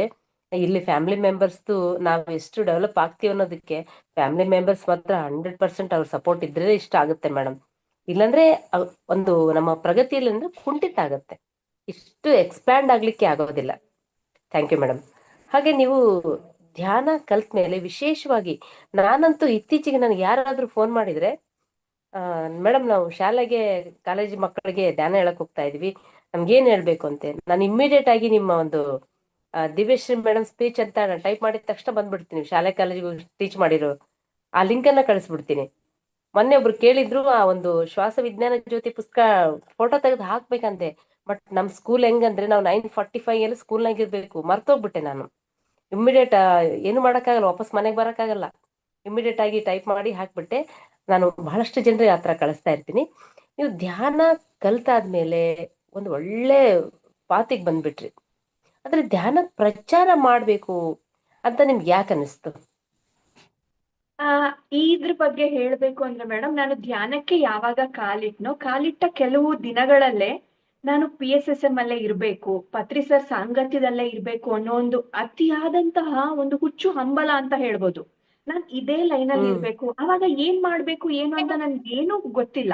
ಆದ್ರೆ PSSM ಅಲ್ಲೇ ಇರ್ಬೇಕು, ಪತ್ರಿ ಸರ್ ಜೊತೆನೇ ಇರ್ಬೇಕು ಅನ್ನೋ ಒಂದು ತುಂಬಾ ಅಂದ್ರೆ ತುಂಬಾ ಆ ಒಂದು ಬಯಕೆ ಇತ್ತು. ಸೊ ನಾನು ಸುಮಾರು ಸತಿ ನಾನು ಮಾಸ್ಟರ್ಸ್ ಅನ್ನ ನಾನು ಕೇಳ್ಕೊಂಡಿದ್ದೆ, ದಯವಿಟ್ಟು ಪ್ಲೀಸ್ ಲೋಕ ಕಲ್ಯಾಣ ಕಾರ್ಯಕ್ಕೋಸ್ಕರ, PSSM ವರ್ಕ್ಸ್ಗೋಸ್ಕರ ದಯವಿಟ್ಟು ನನ್ನನ್ನ ಉಪಯೋಗಿಸ್ಕೊಳ್ಳಿ. ನಾನು ಎಲ್ಲಿಗೆ ನಾನು ಕೆಲ್ಸಕ್ಕೆ ಬರ್ತೀನಿ ಅಂತ ನನಗ್ ಗೊತ್ತಿಲ್ಲ ಅಂತ ಮಾಸ್ಟರ್ಸ್ ಅನ್ನ, ಅಂದ್ರೆ ಆಸ್ಟ್ರಲ್ ಮಾಸ್ಟರ್ಸ್ ಅನ್ನ ನಾನು ನೋಡಿ ನಾನು ವಿಶ್ ಮಾಡ್ಕೊಳ್ತಾ ಇದ್ದೆ. ಆ ರೀತಿ ಸ್ಟಾರ್ಟಿಂಗ್ ಅಲ್ಲಿತ್ತು. ಅದಾದ ನಂತರ ಕೆಲವು ವರ್ಷಗಳು ನಾನು ಲಿಟ್ರೇಚರ್ ಅಂದ್ರೆ ಆ ತೆಲುಗುವಿಂದ ಕನ್ನಡಕ್ಕೆ ಟ್ರಾನ್ಸ್ಲೇಟ್ ಆಗಿರೋ ಲಿಟ್ರೇಚರ್ ಅನ್ನ ಕ್ರಾಸ್ ಚೆಕ್ ಮಾಡೋದು, ಈ ರೀತಿ ಆ ರೀತಿ ಎಲ್ಲ ಕೆಲವು ವರ್ಷಗಳು ಮಾಡ್ಕೊಂಡು ಬರ್ತಾ ಇದ್ದೆ. ಅದಾದ ನಂತರ 2011ರಲ್ಲಿ ನಾವು ಒಂದು 7-8 ಜನ ಫ್ರೆಂಡ್ಸ್ ಅಂಡ್ ಪತ್ರಿ ಸರ್ ನಾವೆಲ್ಲರೂ ನಾರ್ತ್ ಕರ್ನಾಟಕ ಕಡೆ ಅಂದ್ರೆ ಪ್ರಚಾರ ಮಾಡ್ಕೊಳ್ತಾ ಹಿರಿಯೂರು, ಚಿತ್ರದುರ್ಗ, ಈ ರೀತಿ ಒಂದೊಂದ್ ಕಡೆಗೆ ಒಂದು 1 ವೀಕ್ to 10 days ಸರ್ ಜೊತೆ ಟ್ರಾವೆಲ್ ಮಾಡೋಣ ಅಂತ ಸರ್ ಒಂದು ವೆಹಿಕಲ್ ಅಲ್ಲಿ, ನಾವೆಲ್ಲ ಒಂದು ವೆಹಿಕಲ್ ಅಲ್ಲಿ ಈ ರೀತಿ ಟ್ರಾವೆಲ್ ಮಾಡ್ತಾ ಇದ್ವಿ. ಆವಾಗ ಹೆಚ್ಚು ಕಡಿಮೆ ಚಿಕ್ಕೋಡಿ ಹತ್ರ ಅನ್ಸುತ್ತೆ ಒಂದು ಬ್ರಿಡ್ಜ್ ಬರುತ್ತೆ. ಆ ಬ್ರಿಡ್ಜ್ ಹತ್ರ ಪತ್ರಿ ಸರ್ ಕರೆದ್ಬಿಟ್ಟು ಹೇಳಿದ್ರು, ಭುಜದ ಮೇಲೆ ಕೈ ಹಾಕ್ಬಿಟ್ಟು, ನೋಡು, ಇನ್ಮೇಲೆ ನೀನು ಎಲ್ಲಾ ಸ್ಕೂಲು ಕಾಲೇಜ್ಗೆ ಹೋಗಿ ಧ್ಯಾನ ಹೇಳ್ಕೊಡು ಸ್ಟೂಡೆಂಟ್ಸ್ಗೆ ಅಂತ. ಅಂಡ್ ಪಾಂಪ್ಲೆಟ್ ಮಾಡಿಸ್ಕೊ, ಪಾಂಪ್ಲೆಟ್ ಅಲ್ಲಿ ರೈಟ್ ಸೈಡ್ ನಿನ್ ಫೋಟೋ ಇರಬೇಕು, ಲೆಫ್ಟ್ ಸೈಡ್ ನನ್ ಫೋಟೋ ಇರಬೇಕು, ಫ್ರಂಟ್ ಪೇಜ್ ಅಲ್ಲಿ ನಿನ್ನ ಬಗ್ಗೆ ಇರಬೇಕು, ಅದ್ರ ಹಿಂದೆ ಆನಾಪಾನ ಸತಿ ಧ್ಯಾನದ ಬಗ್ಗೆ ಇರಬೇಕು, ಇಂಗ್ಲಿಷ್ ಮತ್ತು ಕನ್ನಡ ಎರಡರಲ್ಲೂ ಇರಬೇಕು ಅಂತ ಚಿಕ್ಕ ಮಗುಗೆ ಹೇಳ್ದ ಆ ರೀತಿ ಹೇಳಿದ್ರು. ಅಂದ್ರೆ ಈ ರೀತಿ ಡಿಸೈನ್ ಮಾಡಿಸ್ಕೊ ಅಂತ ಹೇಳಿದ್ರು. ಅಂದ್ರೆ ಪ್ರತಿಯೊಂದು ಸಾರ್ ಫೋಟೋ, ನನ್ ಫೋಟೋ, ಈ ರೀತಿ ಪ್ರತಿಯೊಂದು ವಿಷಯನೂ ಸಹ ವಿವರವಾಗಿ ತಿಳಿಸಿದ್ರು ಪತ್ರಿ ಸರ್. ಅದಾದ ನಂತರ ಆವಾಗ ಸ್ಟಾರ್ಟ್ ಆಯ್ತು. ಆವಾಗ ಒಂದೇ ಅನ್ಕೊಂಡೆ, ನನ್ಗೇನು ಅದ್ರ ಬಗ್ಗೆ ಅರಿವು ಇರ್ಲಿಲ್ಲ. ಅಂದ್ರೆ ಯಾರಾದ್ರೂ ನನ್ನ ಹತ್ರ ಬರೋರ್ಗೆ ನಾನು ಧ್ಯಾನ ಹೇಳ್ಕೊಡ್ತಾ ಇದ್ದೆ, ನಾನು ಹೋಗಿ ನಾನು ಧ್ಯಾನದ ಕ್ಲಾಸ್ ನಾನೇನ್ ಮಾಡಿರ್ಲಿಲ್ಲ. ಈ ಪತ್ರಿ ಸರ್ ಸುಮ್ನೆ ಇರಲ್ಲ, ಯಾವಾಗ್ಲೂ ತಂದು ಏನೋ ಒಂದು ಫಿಟ್ಟಿಂಗ್ ಇಡ್ತಾರೆ ಅಂತ ಅನ್ಕೊಂಡೆ. ನಿಜವಾಗ್ಲೂ ಹಂಗೆ ಅನ್ನಿಸ್ತು ನನ್ಗೆ. ಒಂದು ಲಿಟ್ರೇಚರ್ ಕೆಲಸ ವಾಲಂಟಿಯರ್ ಆಗಿ ಏನೋ ಮಾಡ್ತಾ ಇದೀನಿ, ಆಯ್ತಲ್ಲ ಬಿಡ್ಬೋದಲ್ಲ, ಇಲ್ಲ ಏನೋ ಇನ್ನೊಂದು ಅಲ್ಲಿ ಹುಕ್ಕಾಕ್ತಾರೆ ಆ ರೀತಿ ಅನ್ನಿಸ್ತು. ಸರಿ ಆಯ್ತು, ಪತ್ರಿ ಸರ್ ಹೇಳಿದ್ದಾರೆ ಅಂದ್ರೆ ಅದಕ್ಕೇನೋ ಅರ್ಥ ಇರುತ್ತೆ, ಸುಮ್ನೆ ಹೇಳಲ್ಲ. ಕೆಲವರು ಹೇಗೆ ಅಂದ್ರೆ ಅವ್ರಾಗ ಅವ್ರು ಹೋಗಿ ಕೇಳ್ತಾರೆ ನಾನು ಏನ್ ಮಾಡ್ಬೇಕು ಅಂತ. ಆದ್ರೆ ನನ್ನ ವಿಷಯದಲ್ಲಿ ನಾನು ಏನ್ ಮಾಡ್ಬೇಕು ಅಂತ ನಾನು ಕೇಳಿಲ್ಲ ಸರ್ನ. ಸರೇ ಈ ಒಂದು ವಿಷಯವನ್ನ ಹೇಳಿದ್ರು. ಹಾಗಾಗಿ ಸರ್ ಹೇಳಿದ್ದಾರೆ ಅಂದ್ರೆ ಅದಕ್ಕೆ ಅರ್ಥ 100% ಇರುತ್ತೆ ಅಂತ ಸೀರಿಯಸ್ ಆಗಿ ತಗೊಂಡೆ. ನನ್ಗೆ ಹೇಳಿದ್ದು ಅರೌಂಡ್ ಸೆಪ್ಟೆಂಬರ್ ಅಕ್ಟೋಬರ್ ಪೀರಿಯಡ್ ಅಲ್ಲಿ. ಮತ್ತೆ ಪಾಂಪ್ಲೆಟ್ ಎಲ್ಲ ಡಿಸೈನ್ ಮಾಡಿಸಿ ಎಲ್ಲ ಪ್ರಿಂಟ್ ಮಾಡಿಸೋದಕ್ಕೆ ಸ್ವಲ್ಪ ಟೈಮ್ ಆಗ್ತಾ ಇತ್ತು. ಜನವರಿಯಲ್ಲಿ 2012 ಜನವರಿಯಲ್ಲಿ ಸರ್ ಫೋನ್ ಮಾಡಿ ಕೇಳಿದ್ರು, ಏನಂತ, ಮೇಡಮ್ ಸ್ಟಾರ್ಟ್ ಮಾಡಿದ್ರಾ, ಸ್ಕೂಲ್ಸ್ಗೆ ಹೋಗ್ತಾ ಇದ್ದೀರಾ ಅಂತ. ಸರ್ ಇಲ್ಲ, ಡಿಸೈನ್ ಆಗ್ತಾ ಇದೆ ಪಾಂಪ್ಲೆಟ್, ಹೋಗ್ತೀನಿ ಸರ್ ಅಂತ ಹೇಳಿದೆ. ಆಗಿದ್ಕೊಂಡು ಸರ್ ಒಂದು ಮಾತನ್ನ ಹೇಳಿದ್ರು, ಮೇಡಮ್ ಈಗಾಗ್ಲೇ ತುಂಬಾ ಲೇಟ್ ಆಗಿದೆ, ಇನ್ನು ತಡ ಮಾಡಕ್ ಹೋಗ್ಬೇಡಿ, ಆದಷ್ಟು ಬೇಗ ಪ್ರಾರಂಭ ಮಾಡಿ ಅಂತ. ಸೊ ಪತ್ರಿ ಸರ್ ಫೋನ್ ಮಾಡಿ ಆ ಸಮಯದಲ್ಲಿ ಆ ಮಾತು ಹೇಳಿದ್ದು ನನಗೆ ತುಂಬಾ ಟಚ್ ಆಯ್ತು. ಸೊ ಆವಾಗ ನಾನು ಸೀರಿಯಸ್ ಆಗಿ ತಗೊಂಡೆ. ಆವಾಗಿಂದ ಸ್ಕೂಲ್ಸ್ ಕಾಲೇಜಸ್ ಪ್ರಾರಂಭ ಆಯ್ತು. ಯಾವಾಗ ಒಂದು ಶಾಲೆ ಒಂದು ಕಾಲೇಜ್ಗೆ ಹೋಗಿ ಧ್ಯಾನವನ್ನ ಹೇಳ್ಕೊಟ್ಟು ಬರ್ತೀವೋ, ಏನೋ ಒಂದ್ ರೀತಿಯಾದಂತ ಆನಂದ. ಆ ಆನಂದವನ್ನ ಮಾತುಗಳಲ್ಲಿ ಪದಗಳಲ್ಲಿ ಹೇಳೋದಕ್ಕೆ ಸಾಧ್ಯ ಇಲ್ಲ. ತಂದೆ ತಾಯಿ ಎಷ್ಟೇ ಆಸ್ತಿ ಕೊಡ್ಬೋದು, ಎಷ್ಟೇ ಹಣ ಕೊಡ್ಬೋದು, ಏನೇ ಕೊಡ್ಬೋದು, ಎಷ್ಟೇ ಒಡವೆ ಮಾಡಿಸ್ಕೊಡ್ಬೋದು, ಮನೆಯವರು ಎಲ್ಲ ಏನೇ ಮಾಡಿಸ್ಕೊಡ್ಬೋದು, ಆದ್ರೆ ಒಂದು ಶಾಲೆ ಅಥವಾ ಒಂದು ಕಾಲೇಜ್ಗೆ ಹೋಗಿ ಧ್ಯಾನ ಹೇಳ್ಕೊಟ್ಟು ಬಂದ ನಂತರ ಆ ಒಂದು ಮನಸ್ಥಿತಿ ಇರ್ಬೋದು, ಆ ಒಂದು ಆನಂದ ಇರ್ಬೋದು, ಆ ಒಂದು ದೈವಿಕ ಭಾವನೆ ಇರ್ಬೋದು, ಅದು ಏನ್ ಕೊಟ್ರು ಸಹ ಸಿಗೋದಕ್ ಸಾಧ್ಯ ಇಲ್ಲ. ಇದನ್ನ ನಾನು ಕಳೆದ ಆ ಯಾವಾಗ 2012ರಿಂದ ನಾನು ಇದನ್ನ ಅನುಭವಿಸ್ತಾ ಇದ್ದೀನಿ. ಆ ಕಿಕ್ ಅಂತಾನೆ ಹೇಳ್ಬೋದು, ಆ ನಶೆ ಅನ್ಬೋದು, ಕಿಕ್ ಅನ್ಬೋದು, ಏನಾದ್ರೂ ಹೇಳ್ಬೋದು ಅದನ್ನ. ಸೊ ಅದು ಇನ್ನೂ ಬೇಕು ಬೇಕು ಬೇಕು ಅನ್ನಿಸ್ತಾನೆ ಇರುತ್ತೆ.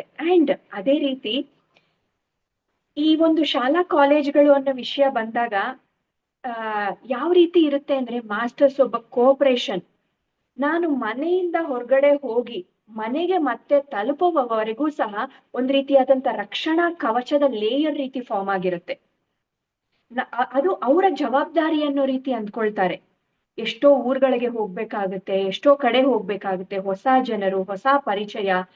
ಬಟ್ ಎಲ್ಲೂ ಸಹ ಇಷ್ಟು ವರ್ಷಗಳಲ್ಲಿ ಕಂಪ್ಲೀಟ್ ಸೆಕ್ಯೂರ್ಡ್ ಆಗಿದ್ದೀನಿ ಅಂತಂದ್ರೆ, ಬಾಡಿ ಗಾರ್ಡ್ ಇದ್ರೂ ಸಹ ಅಷ್ಟು ಸೆಕ್ಯೂರಿಟಿ ಇರಲ್ಲ. ಅಷ್ಟು ಸೆಕ್ಯೂರ್ ಆಗಿ ಮನೆಗೆ ಬಂದು ನನ್ನನ್ನ ಮುಟ್ಟಿಸ್ತಾರೆ ಮಾಸ್ಟರ್ಸ್. ಒಂದೊಂದ್ಸತಿ ಅದೇ ಅನ್ಸುತ್ತೆ, ಇಷ್ಟು ನನ್ಗೆ ಕೋಆಪರೇಷನ್ ಕೊಡ್ತಾ ಇದಾರಲ್ಲ ಮಾಸ್ಟರ್ಸ್ ಇರ್ಬೋದು, ಎಕ್ಸಿಸ್ಟೆನ್ಸ್ ಇರ್ಬೋದು, ನೇಚರ್ ಇರ್ಬೋದು, ಪತ್ರಿ ಸರ್ ಇರ್ಬೋದು, ನಾನ್ ಇನ್ನೂ ಎಷ್ಟು ಮಾಡಬಹುದು ಅಂತ ಅನ್ಸುತ್ತೆ. 2012ರಿಂದ ಇವತ್ತಿನವರೆಗೆ 3,80,000 ಮಕ್ಕಳಿಗೆ ಧ್ಯಾನ ತಲುಪಿದೆ. ಅಷ್ಟು ಪಾಂಪ್ಲೆಟ್ಸ್ ರೀಚ್ ಆಗಿದೆ ಮಕ್ಕಳಿಗೆ. 1,800 ಕಾಲೇಜು, ಸ್ಕೂಲು, ಒಂದು 800 ಕಾಲೇಜ್ಗಳಿಗೆ ಧ್ಯಾನ ತಲುಪಿದೆ. ಇಲ್ಲಿ ನಾನು ಏನಕ್ಕೆ ಪ್ರತಿಯೊಂದು ಜಾಗದಲ್ಲೂ ಈ ನಂಬರ್ ಹೇಳ್ತೀನಿ ಅಂತಂದ್ರೆ, ಒಬ್ಬ ಸಾಮಾನ್ಯ ಸ್ತ್ರೀ ಒಂದು ಜವಾಬ್ದಾರಿಯನ್ನ, ಒಂದು ಗುರುಗಳು ಹೇಳಿರುವ ಜವಾಬ್ದಾರಿಯನ್ನ ತಗೊಂಡಾಗ ನೇಚರ್ ಎಷ್ಟು, ಪ್ರಕೃತಿ ಅವ್ರಿಗೆ ಎಷ್ಟು ಸಹಾಯ ಮಾಡುತ್ತೆ. ಸೊ ಇಲ್ಲಿ ನಾನು ಮಾಡ್ತಾ ಇದ್ದೀನಿ ಅಂದ್ರೆ ಬರುತ್ತೆ, ನಾನು ಮಾಡ್ತಾ ಇಲ್ಲ, ನಿಜವಾಗ್ಲೂ ನಾನು ಮಾಡ್ತಾ ಇಲ್ಲ, ನನ್ನ ಮುಖಾಂತರ ಇದು ನಡೀತಾ ಇದೆ ಕೆಲಸ, ನಾನ್ ಕೇವಲ ಒಂದು ಮಾಧ್ಯಮ. ಆ ರೀತಿ ಭಾವನೆ ಬಂದಿದೆ. ಸ್ಕೂಲ್ಗಳು ಫಿಕ್ಸ್ ಆಗೋದಿರ್ಬೋದು, ಅಲ್ಲಿ ಮಾಸ್ಟರ್ಸ್ ನನಗೆ ಕೋಆಪರೇಟ್ ಮಾಡೋದಿರ್ಬೋದು, ಪ್ರತಿಯೊಂದು ಸಹ. ಹಾಗಂತ ಚಾಲೆಂಜಸ್ ಇಲ್ಲ ಅಂತ ನಾನು ಹೇಳೋದಿಲ್ಲ. ಸ್ಟಾರ್ಟಿಂಗ್ ಅಲ್ಲಿ ಅದರದೇ ಆದಂತಹ ಚಾಲೆಂಜಸ್ ಖಂಡಿತ ಇತ್ತು.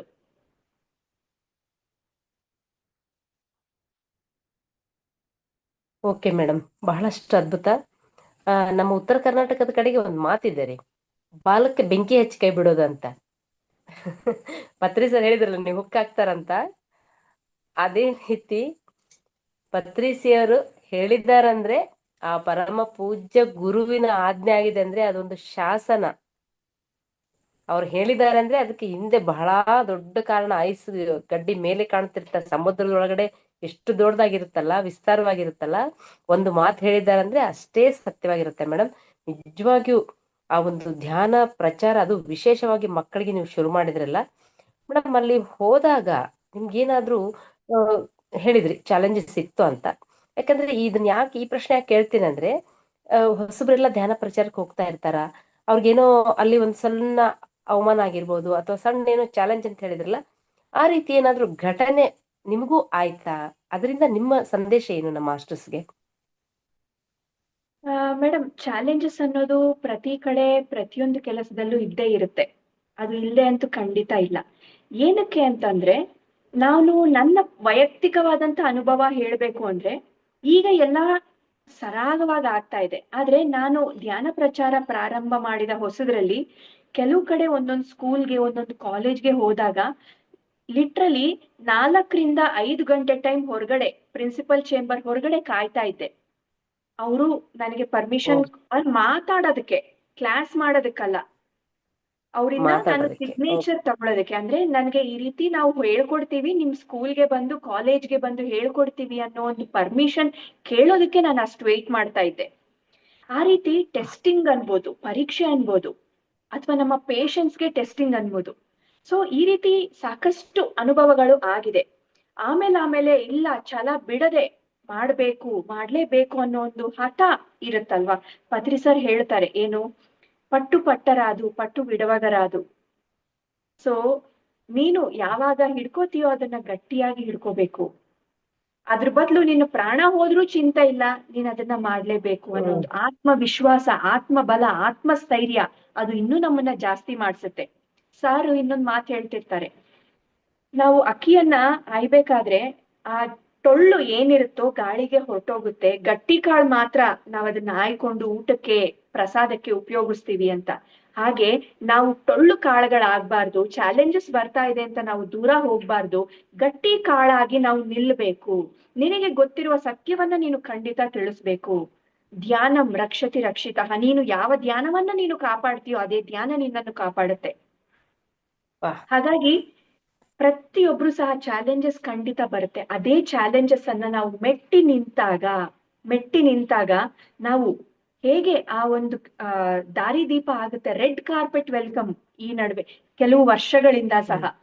ಸೊ ಮಾಸ್ಟರ್ಸ್ ಫೋನ್ ಮಾಡ್ತಾರೆ, ಮೇಡಮ್ ನಮ್ಮ ಏರಿಯಾಗೆ ಬನ್ನಿ, ನಮ್ಮ ಊರಿಗೆ ಬನ್ನಿ, ಒಂದು ವಾರ ನಮ್ಗೆ ಟೈಮ್ ಕೊಡಿ, ನಾವು ಹ್ಮ್. ನಿಮ್ಗೆ ಕ್ಲಾಸಸ್ ಅರೇಂಜ್ ಮಾಡ್ತೀವಿ. ನಾನು ಓ, ಅವರ ಆ ಆ ಊರಲ್ಲಿ ಬಸ್ ಇಳಿದು ಬಸ್ ಹತ್ತೋವರೆಗೂ ಸಹ ಸಂಪೂರ್ಣ ಜವಾಬ್ದಾರಿ ಅವರೇ ತಗೊಳ್ತಾರೆ. ಅಕಾಮಿಡೇಷನ್ ಇರಬಹುದು, ಅಥವಾ ಕೋಆಪರೇಷನ್ ಇರ್ಬೋದು, ಆರ್ಗನೈಸಿಂಗ್ ಇರ್ಬೋದು, ಪ್ರತಿಯೊಂದು ಸಹ. ಆದ್ರೆ ಈ ಒಂದು ಸ್ಥಿತಿಗೆ ಬರ್ಬೇಕು ಅಂದ್ರೆ ಆ ಒಂದು ಫೌಂಡೇಶನ್ ಅನ್ನೋದು ತುಂಬಾ ಸ್ಟ್ರಾಂಗ್ ಆಗಿರ್ಬೇಕು. ಸೊ ಪ್ರತಿ ಕ್ಷಣ ಪ್ರತಿ ನಿಮಿಷ ನಾವು ಯಾವಾಗ ಆತ್ಮಬಲದಿಂದ, ಆ ಸಮರ್ಪಣಾ ಭಾವದಿಂದ, ಆ ಒಂದು ಇಲ್ಲ ನಾನ್ ಮಾಡೇ ಮಾಡ್ತೀನಿ ಅನ್ನೊಂದು ಛಲ ಇರುತ್ತೋ, ಅವಾಗ ಖಂಡಿತ ಮಾಸ್ಟರ್ಸ್ ನಮ್ಗೆ ಹೆಲ್ಪ್ ಮಾಡ್ತಾರೆ. ನಾವು ಒಂದು ಹೆಜ್ಜೆ ಸ್ಟ್ರಾಂಗ್ ಆಗಿ ಹಾಕಿದ್ರೆ ಅವರು ನಮ್ಮನ್ನ 10 ಹೆಜ್ಜೆ ಮುಂದೆ ಕರ್ಕೊಂಡು ಹೋಗ್ತಾರೆ. ಇದು ನಾನು ಇಷ್ಟೂ ವರ್ಷಗಳು ವೈಯಕ್ತಿಕವಾಗಿ ನಾನು ಅನುಭವ ಮಾಡಿದ್ದೀನಿ. ನಮ್ಮ ಪಿರಮಿಡ್ ಮಾಸ್ಟರ್ಸ್ ಸಾಕಷ್ಟು ಜನಕ್ಕೆ ಇದರ ಅನುಭವ ಖಂಡಿತವಾಗ್ಲೂ ಆಗಿರುತ್ತೆ. ಒಂದು ಪಿರಮಿಡ್ ಕಟ್ಟೋ ವಿಷಯದಲ್ಲಿರ್ಬೋದು, ಅಥವಾ ಸಸ್ಯಾಹಾರ ಜಾತದಲ್ಲಿರ್ಬೋದು, ಧ್ಯಾನ ಪ್ರಚಾರದಲ್ಲಿರ್ಬೋದು, ಚಾಲೆಂಜಸ್ ಇರುತ್ತೆ. ಆ ಚಾಲೆಂಜ್ ಮೆಟ್ಟಿ ನಿಂತಾಗ ನಮ್ಗೆ ರೆಡ್ ಕಾರ್ಪೆಟ್ ವೆಲ್ಕಮ್ ಖಂಡಿತ ಇರುತ್ತೆ. Yes, super madam. ಈ PMC ಬಾಗಲಕೋಟೆ ಈ ವೇದಿಕೆ ಮುಖಾಂತರ ನಕ್ಷತ್ರ ಮಿತ್ರರು ಅಂತಕ್ಕಂತ ಒಂದು ವರ್ಕ್ಶಾಪ್ ನಡೀತಾ ಇದೆ ಮೇಡಮ್.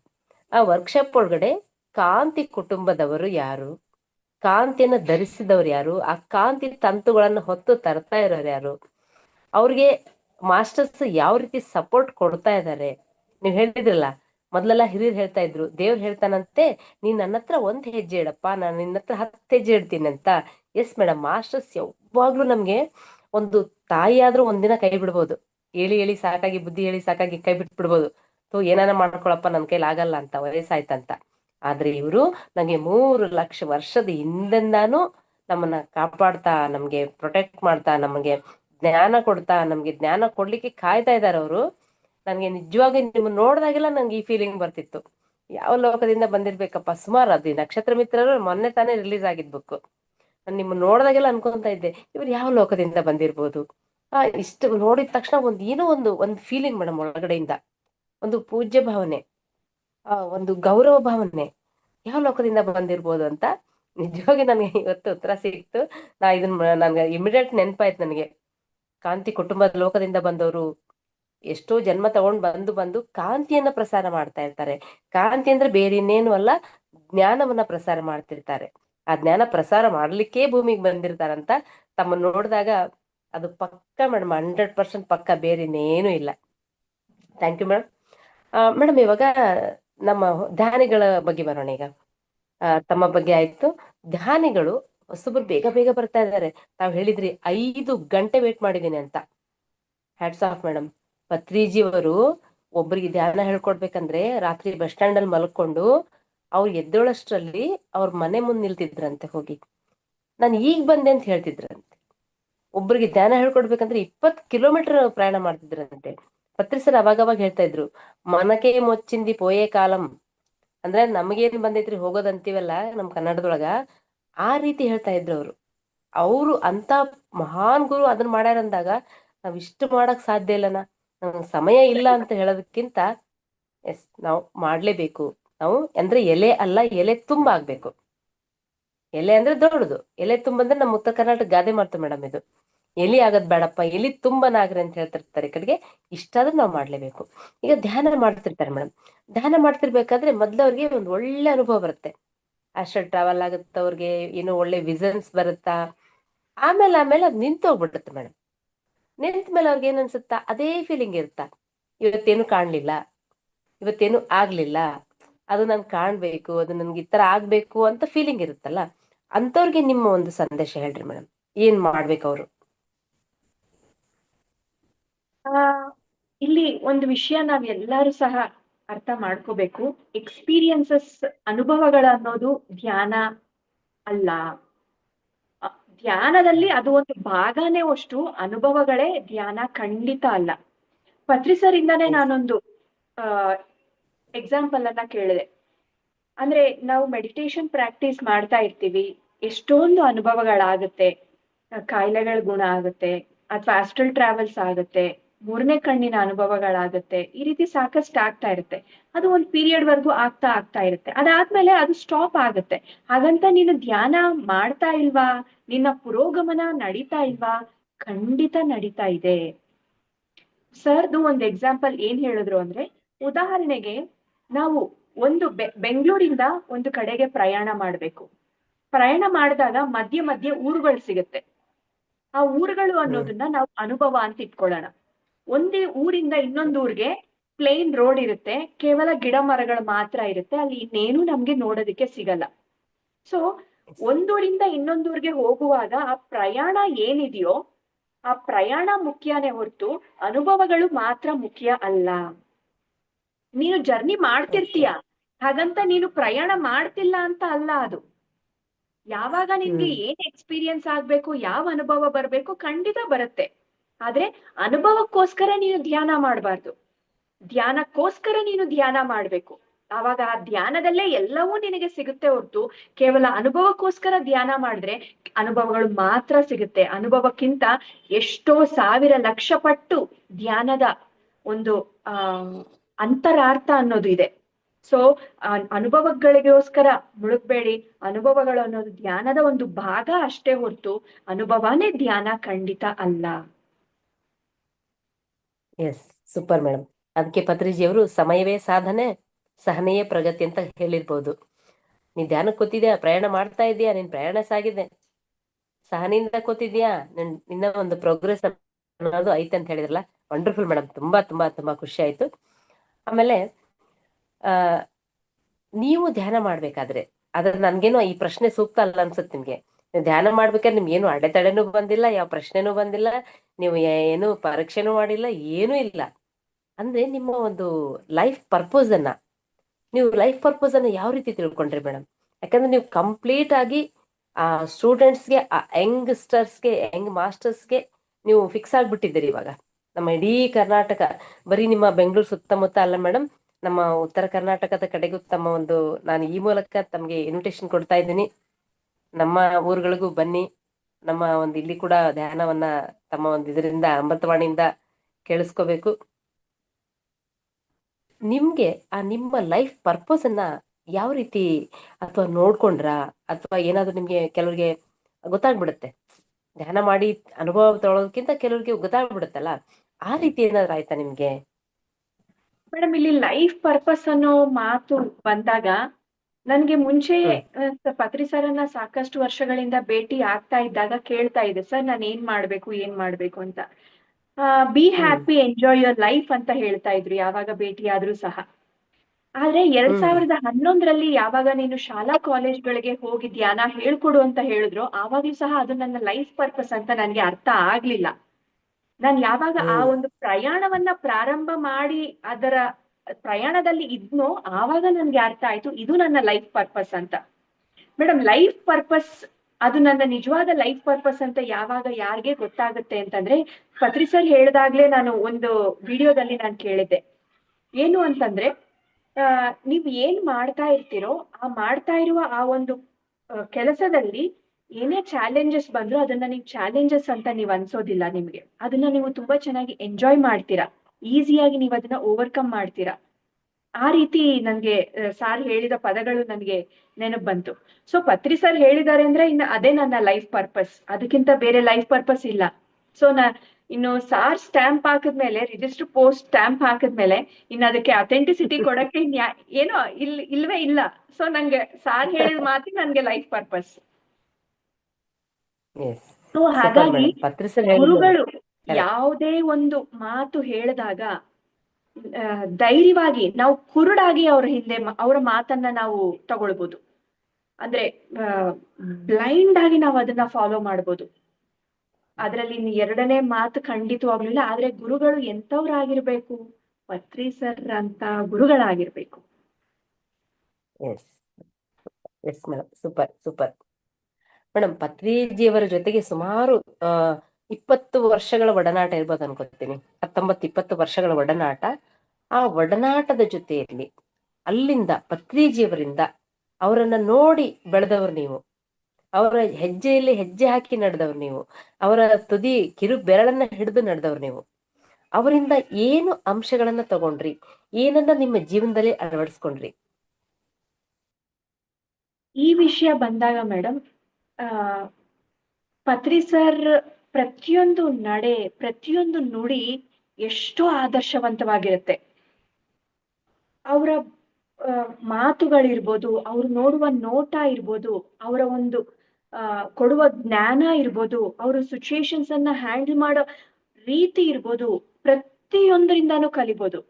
ಸರ್ ಭಗವದ್ಗೀತೆ ಹೇಳ್ತಿದ್ರಲ್ವಾ, ಎಷ್ಟೋ ವರ್ಷಗಳಿಂದ ಸರ್ ಹೇಳಿರೋ ಭಗವದ್ಗೀತೆಯನ್ನ ಕೇಳಿಸ್ಕೊಳ್ತಾ ಇದ್ದೀನಿ. 10 ವರ್ಷದ ಹಿಂದೆ ಕೇಳಿಸ್ಕೊಂಡಿರೋ ಭಗವದ್ಗೀತೆ ನನ್ಗೆ ಬೇರೆ ಅರ್ಥ ಆಗಿರುತ್ತೆ. ಈ ದಿನ ಈ ಕ್ಷಣ ನಾನ್ ಸರ್ ಹೇಳಿರೋ ಭಗವದ್ಗೀತೆ ಕೇಳಿಸ್ಕೊಂಡ್ರೇನೆ ನನ್ಗೆ ಬೇರೆ ಅರ್ಥ ಆಗಿರುತ್ತೆ. ಸೊ ನಾವು ಬೆಳೆದಂತೆ ಬೆಳೆದಂತೆ ಪತ್ರಿ ಸರ್ ಹೇಳಿರುವ ಆ ಒಂದು ಜ್ಞಾನ ನಮ್ಗೆ ಅರ್ಥ ಆಗೋದೇ ಬೇರೆ ಇರುತ್ತೆ. ಅಂಡ್ ಪತ್ರಿ ಸರ್ ಪ್ರತಿ ಸತಿ ಇಲ್ಲಿ ನಾವು ಆಧ್ಯಾತ್ಮಿಕತೆ ಅಂದ್ರೆ ಅಥವಾ ಪತ್ರಿ ಸರ್ ಅಂದ್ರೆ ತುಂಬಾ ದೊಡ್ಡದಾಗಿ ನೋಡೋ ಅವಶ್ಯಕತೆ ಇಲ್ಲ. Non interference, no gossip, no comment, no judgment, ಇಂತಹ ಎಷ್ಟೋ ಅಂಶಗಳನ್ನ ಸರ್ ನಮ್ಗೆ ತಿಳಿಸ್ಕೊಟ್ಟಿದ್ದಾರೆ. ಆ ಸರ್ ಹೇಳಿರೋ ಆ ವಿಸ್ಡಮ್, ಜ್ಞಾನ ಏನಿದೆಯೋ ಅದು ಅವರ ಆಚರಣೆಯಲ್ಲಿ ಇಟ್ಟು ಅವರು ನಮ್ಗೆ ಹೇಳ್ಕೊಡ್ತಾ ಇದ್ದಾರೆ. ಸೊ ನನಗೆ ನಾನ್ ಯಾವಾಗ್ಲೂ ಸರ್ ಅನ್ನ ನೋಡೋದು, ಯಾವಾಗ್ಲೂ ಸರ್ ನಾನ್ ಇಂಟರ್ಫಿಯರೆನ್ಸ್ ಮೋಡಲ್ಲಿ ಇರ್ತಾರೆ, ನೋ ಜಡ್ಜ್ಮೆಂಟ್ ಮೋಡಲ್ಲಿ ಇರ್ತಾರೆ. ಎಕ್ಸ್ಪೆಕ್ಟೇಷನ್ ಅನ್ನೋದು ಇರೋದಿಲ್ಲ, ಎಲ್ಲ ಅಕ್ಸೆಪ್ಟೆನ್ಸ್ ಅನ್ನೋದಿರುತ್ತೆ. ಸರ್ ಒಂದ್ ಮಾತು ಇರ್ತಾರ, ಅವ್ರ ಗುರುಗಳು ಹೇಳಿದ್ದಂತೆ, ಒಸ್ತೆ ರಾಣಿ ಉಂಟೆ ಉಂಡನಿ ಪೋತೆ ಪೋನಿ, ಬಂದ್ರೆ ಬರ್ಲಿ, ಇದ್ರೆ ಇರ್ಲಿ, ಹೋದ್ರೆ ಹೋಗ್ಲಿ, వస్తుందని సంబరపడిపోరాదు, పోతే పోతుందని ಬಾಧಪಡರಾದು, ఉంటుందని ಸಂಬರಪಡದ್ದು. ಈ ರೀತಿ ಎಷ್ಟೋ ವಿಷಯಗಳು ಸರ್ ಹೇಳ್ತಿರ್ತಾರೆ. ಸೊ ಪ್ರತಿಯೊಂದು ವಿಷಯನೂ ಸಹ ಸರ್ ಅನ್ನ ನಾವು ನೋಡ್ಬೋದು. ಸರ್ ಹೇಳದೇ ಇರೋ ಜ್ಞಾನ ಇಲ್ಲ, ಸರ್ ಹೇಳದೇ ಇರೋ ಕಾನ್ಸೆಪ್ಟ್ ಇಲ್ಲ. ಪತ್ರಿ ಸರ್ ಆದ್ರೆ for example non interference by Patriji, no judgement by Patriji ಅಂತ ಯೂಟ್ಯೂಬ್ ಅಲ್ಲಿ ಏನಾದ್ರು ನಾವು ಹೊಡೆದ್ರೆ ಬೇಕಾದಷ್ಟು ವಿಡಿಯೋಗಳು ಸಿಗತ್ತೆ. ಡೈರೆಕ್ಟ್ ಸೋರ್ಸ್ ಇಂದ ನಾವು ವಿಷಯಗಳನ್ನ, ಜ್ಞಾನವನ್ನ ಪಡ್ಕೊಳ್ಬಹುದು. ಸಬ್ ಬ್ರಾಂಚ್ಗಳು ಅಂದ್ರೆ ನಮ್ಮಂತ ಸಬ್ ಬ್ರಾಂಚ್ಗಳ ಬಗ್ಗೆ ಬೇಡ. ನಾವು ಅಷ್ಟು ನಿಜವಾಗ್ಲೂ ಆಧ್ಯಾತ್ಮಿಕತೆ ಹಂಬಲ ಇದ್ರೆ ನಾವು ಬೆಳಿಬೇಕು ಅಂದ್ರೆ ಹೇಳ್ತಿರ್ತಾರಲ್ಲ, ಕೊಟ್ರೆ ಏನುಗೂ ಕುಂಭಸ್ಥಳಂ మీద ಕೊಟ್ಟಾಲಿ ಅಂತ. ಅಂದ್ರೆ ಹಿಡ್ಕೊಂಡ್ರೆ ಅಂತ ಮಾಸ್ಟರ್ ಅನ್ನ ನಾವು ರೋಲ್ ಮಾಡೆಲ್ ಆಗಿ ಇಟ್ಕೋಬೇಕು. ನಾನ್ ಹಂಗ ಆಗ್ಬೇಕು, ಅಂತ ಮಾಸ್ಟರ್ ಆಗ್ಬೇಕು ಅಂತ ಅವರ ವಿಷಯವನ್ನ ನಾವು ನಮ್ಮ ಜ್ಞಾನವನ್ನಾಗಿ ನಾವು ಮಾಡಬೇಕು. ಅವರು ಹೇಳಿದ್ದು ನಮ್ಗೆ ಅದು ವಿಷಯ ಸಂಗ್ರಹಣೆ ಆಗಿರುತ್ತೆ ಹೊರತು ಜ್ಞಾನ ಆಗಿರಲ್ಲ. ಆದ್ರೆ ಅವರು ಹೇಳಿದ್ದನ್ನ ನಾವ್ ಯಾವಾಗ ಆಚರಣೆಗೆ ತರ್ತೀವೋ ಆವಾಗ ಅದು ನಮ್ಮದಾಗತ್ತೆ. ಅದು ಜನ್ಮ ಜನ್ಮಾಂತರಗಳಿಗೆ ಅದು ನನ್ನ ಒಂದು ಕರ್ಮವನ್ನಿರ್ಬೋದು, ಅದು ನನ್ನ ಒಂದು ಪ್ರತಿಯೊಂದನ್ನು ಅದು ಪುರೋಗಮನ ಸಿದ್ಧಾಂತದಲ್ಲೇ ಅದು ಕರ್ಕೊಂಡು ಹೋಗ್ತಾ ಇರುತ್ತೆ. ಹಾಗಾಗಿ ಪತ್ರಿ ಸರ್ ಹೇಳಿರೋದನ್ನ ಕಣ್ಣು ಮುಚ್ಕೊಂಡು ಬ್ಲೈಂಡ್ ಆಗಿ ನಾವು ನಂಬಬಹುದು. ಅದನ್ನ ತನು ಮನ ಧನದಿಂದ ನಾವು ಸಂಪೂರ್ಣವಾಗಿ ನಾವು ಆಚರಣೆಯಲ್ಲಿಡ್ಬೋದು.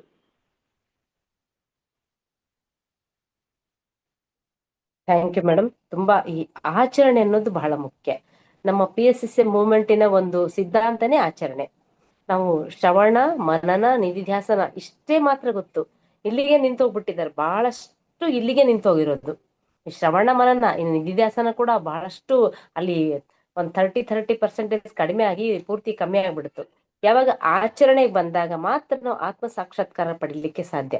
ಈ PSSM ಮೂವ್ಮೆಂಟ್ ಅಲ್ಲಿ ಆಚರಣೆ ಅಂದ್ರೆ ಒಂದ್ ಸಣ್ಣ ವಿಚಾರ. ನಾನು ವೆಜಿಟೇರಿಯನ್ ಆಗಿದ್ದೆ, ನಾನು ಇನ್ನೊಬ್ರಿಗೆ ಬಿಡು ಅಂತ ಹೇಳಕ್ಕೆ ನನಗೆ ಏನು ಅರ್ಹತೆ ಇರೋದಿಲ್ಲ.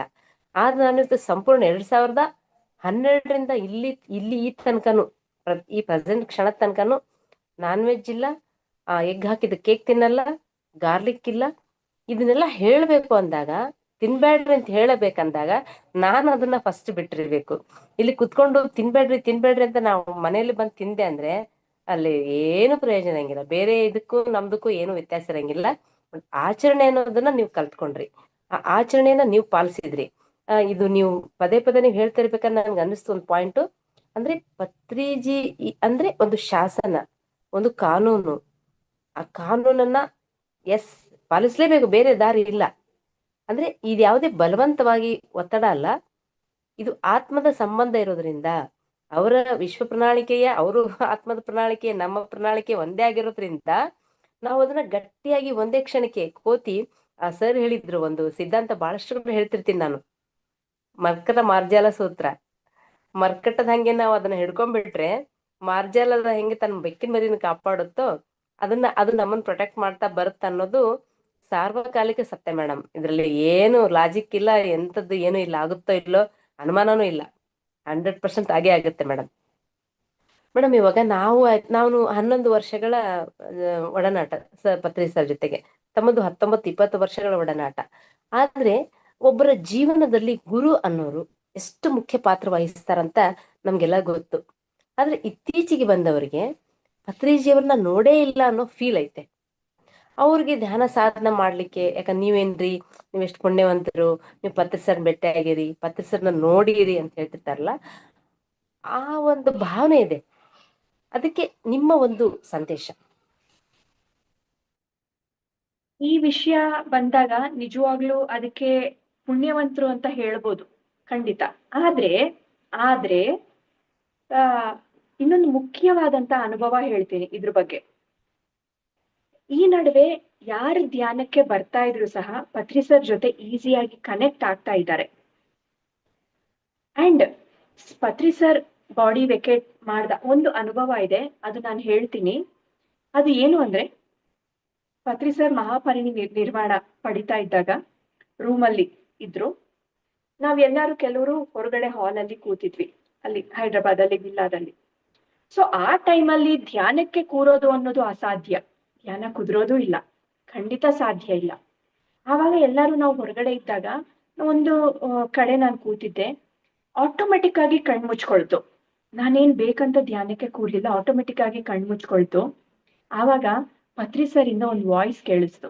ಏನು ಅಂದ್ರೆ, ನೀವು ಯಾರ್ಯಾರು ಧ್ಯಾನದಲ್ಲಿ ಇರ್ತೀರೋ, ಐ ಮೀನ್ PSSM ವರ್ಕ್ಸ್ ಅನ್ನ ನೀವು ಯಾವಾಗ ಮಾಡ್ತೀರೋ, ನಿಮ್ಮ ಎಲ್ಲಾರ ಜೊತೆ ನಾನಿದ್ದೀನಿ ಅಂತ ಹೇಳಿದ್ರು. ಈ ಮಾತು ನನ್ಗೆ ಕೇಳಿಸ್ತು. ಇದೇ ರೀತಿ ಅಲ್ಲಿ ಸುಮಾರು ಜನಕ್ಕೆ ಈ ಒಂದು ಅನುಭವ ಆಗಿದೆ.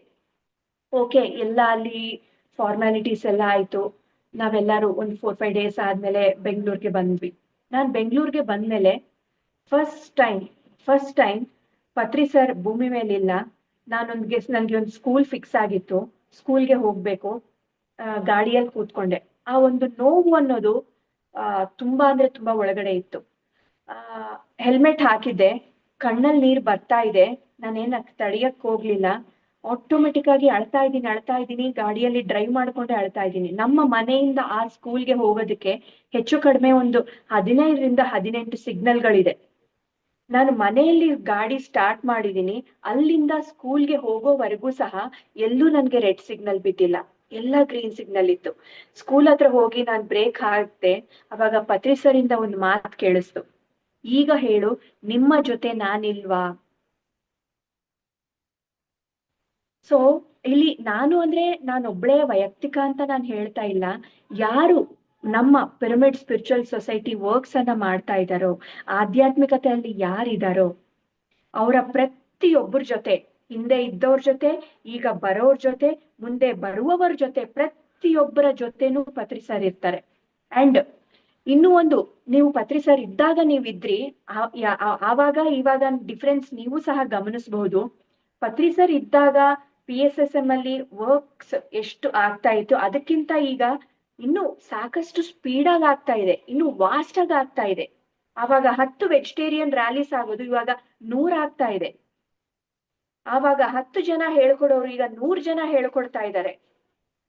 ಸೊ ಆ ಒಂದು ಪ್ರೋಗ್ರೆಸ್ ಅನ್ನೋದು ಇನ್ನೂ ಅದು ಜಾಸ್ತಿನೇ ಆಗ್ತಾ ಇದೆ ಹೊರತು ಕಡಿಮೆ ಆಗ್ತಿಲ್ಲ. ಸೊ ಇದು ಸಾಕಲ್ವಾ ನಮ್ಗೆ ಪತ್ರಿ ಸರ್ ನಮ್ ಜೊತೆ ಇದ್ದಾರೆ ಅಂತ ಹೇಳೋದಕ್ಕೆ? ಇದಕ್ಕಿಂತ ಇನ್ನೇನ್ ದೊಡ್ಡ ಒಂದು ಉದಾಹರಣೆ ಬೇಕು? ನಿಜ ಮೇಡಮ್, ನಿಜ.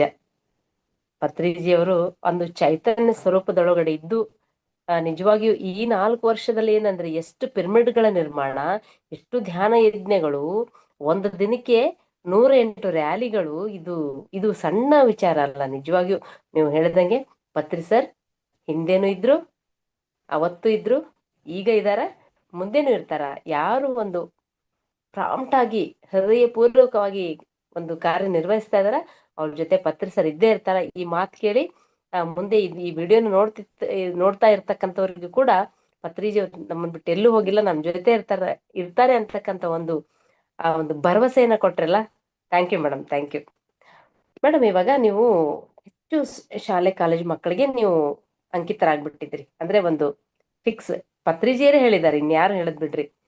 ಶಾಲಾ ಸಂಘ ಸಂಸ್ಥೆಗಳಿಗೆ, ಅಂದ್ರೆ ಶಾಲೆ ಕಾಲೇಜುಗಳಿಗೆ, ವಿದ್ಯಾಸಂಸ್ಥೆಗಳಿಗೆ ಹೋಗಿ ನೀವು ಧ್ಯಾನ ಹೇಳ್ಕೊಡ್ಬೇಕು ಅಂತ. ಮೇಡಮ್, ಯಾಕೆ ಆ ಸಣ್ಣ ವಯಸ್ಸಲ್ಲೇ ಧ್ಯಾನ ಬೇಕು ಅವ್ರಿಗೆ ಅಂತ ಅನ್ನಿಸ್ತು? ಚಿಕ್ಕ ಯಾಕೆ ಬೇಕು ವಯಸ್ಸಲ್ಲಿ ನಿಮ್ ಪ್ರಕಾರ ಧ್ಯಾನ ಅನ್ನೋದು ತುಂಬಾ ಅಂದ್ರೆ ತುಂಬಾ ತುಂಬಾ ತುಂಬಾ ಮುಖ್ಯ. ಯಾಕೆ ಅಂದ್ರೆ ಬೆಳೆಯುವ ಸಿರಿ ಮೊಳಕೆಯಲ್ಲಿ ಅಂತ ಹೇಳ್ತಾರೆ, ಗಿಡವಾಗಿ ಬಗ್ಗದ್ದು ಮರವಾಗಿ ಬಗ್ಗಿತೆ ಅಂತ ಹೇಳ್ತಾರೆ. ಸೊ ಚಿಕ್ಕ ವಯಸ್ಸಿನಲ್ಲಿ ಯಾವಾಗ ಧ್ಯಾನ ಅನ್ನೋದು ಮಕ್ಕಳಿಗೆ ಇರುತ್ತೋ, ನಾವು ಆಸ್ ಎ ಪೇರೆಂಟ್ಸ್ ಆಗಿ ನಾವು ಮಕ್ಕಳಿಗೆ ಆಸ್ತಿ ಕೊಡ್ಬೋದು, ಹಣ ಕೊಡ್ಬೋದು, ಬ್ಯಾಂಕ್ ಬ್ಯಾಲೆನ್ಸ್ ಕೊಡ್ಬೋದು, ಒಳ್ಳೆ ಸಂಸ್ಕಾರನು ಕಲಿಸ್ಬಹುದು, ಇಲ್ಲ ಅಂತ ನಾನು ಹೇಳ್ತಾ ಇಲ್ಲ. ಆದ್ರೆ ಎಷ್ಟು ವರ್ಷ ಅದು ಅವ್ರನ್ನ ಕಾಪಾಡುತ್ತೆ ಗೊತ್ತಿಲ್ಲ. ನಾವ್ ಎಷ್ಟು ವರ್ಷ ಅವರ ಜೊತೆ ಇರ್ತೀವಿ ಗೊತ್ತಿಲ್ಲ.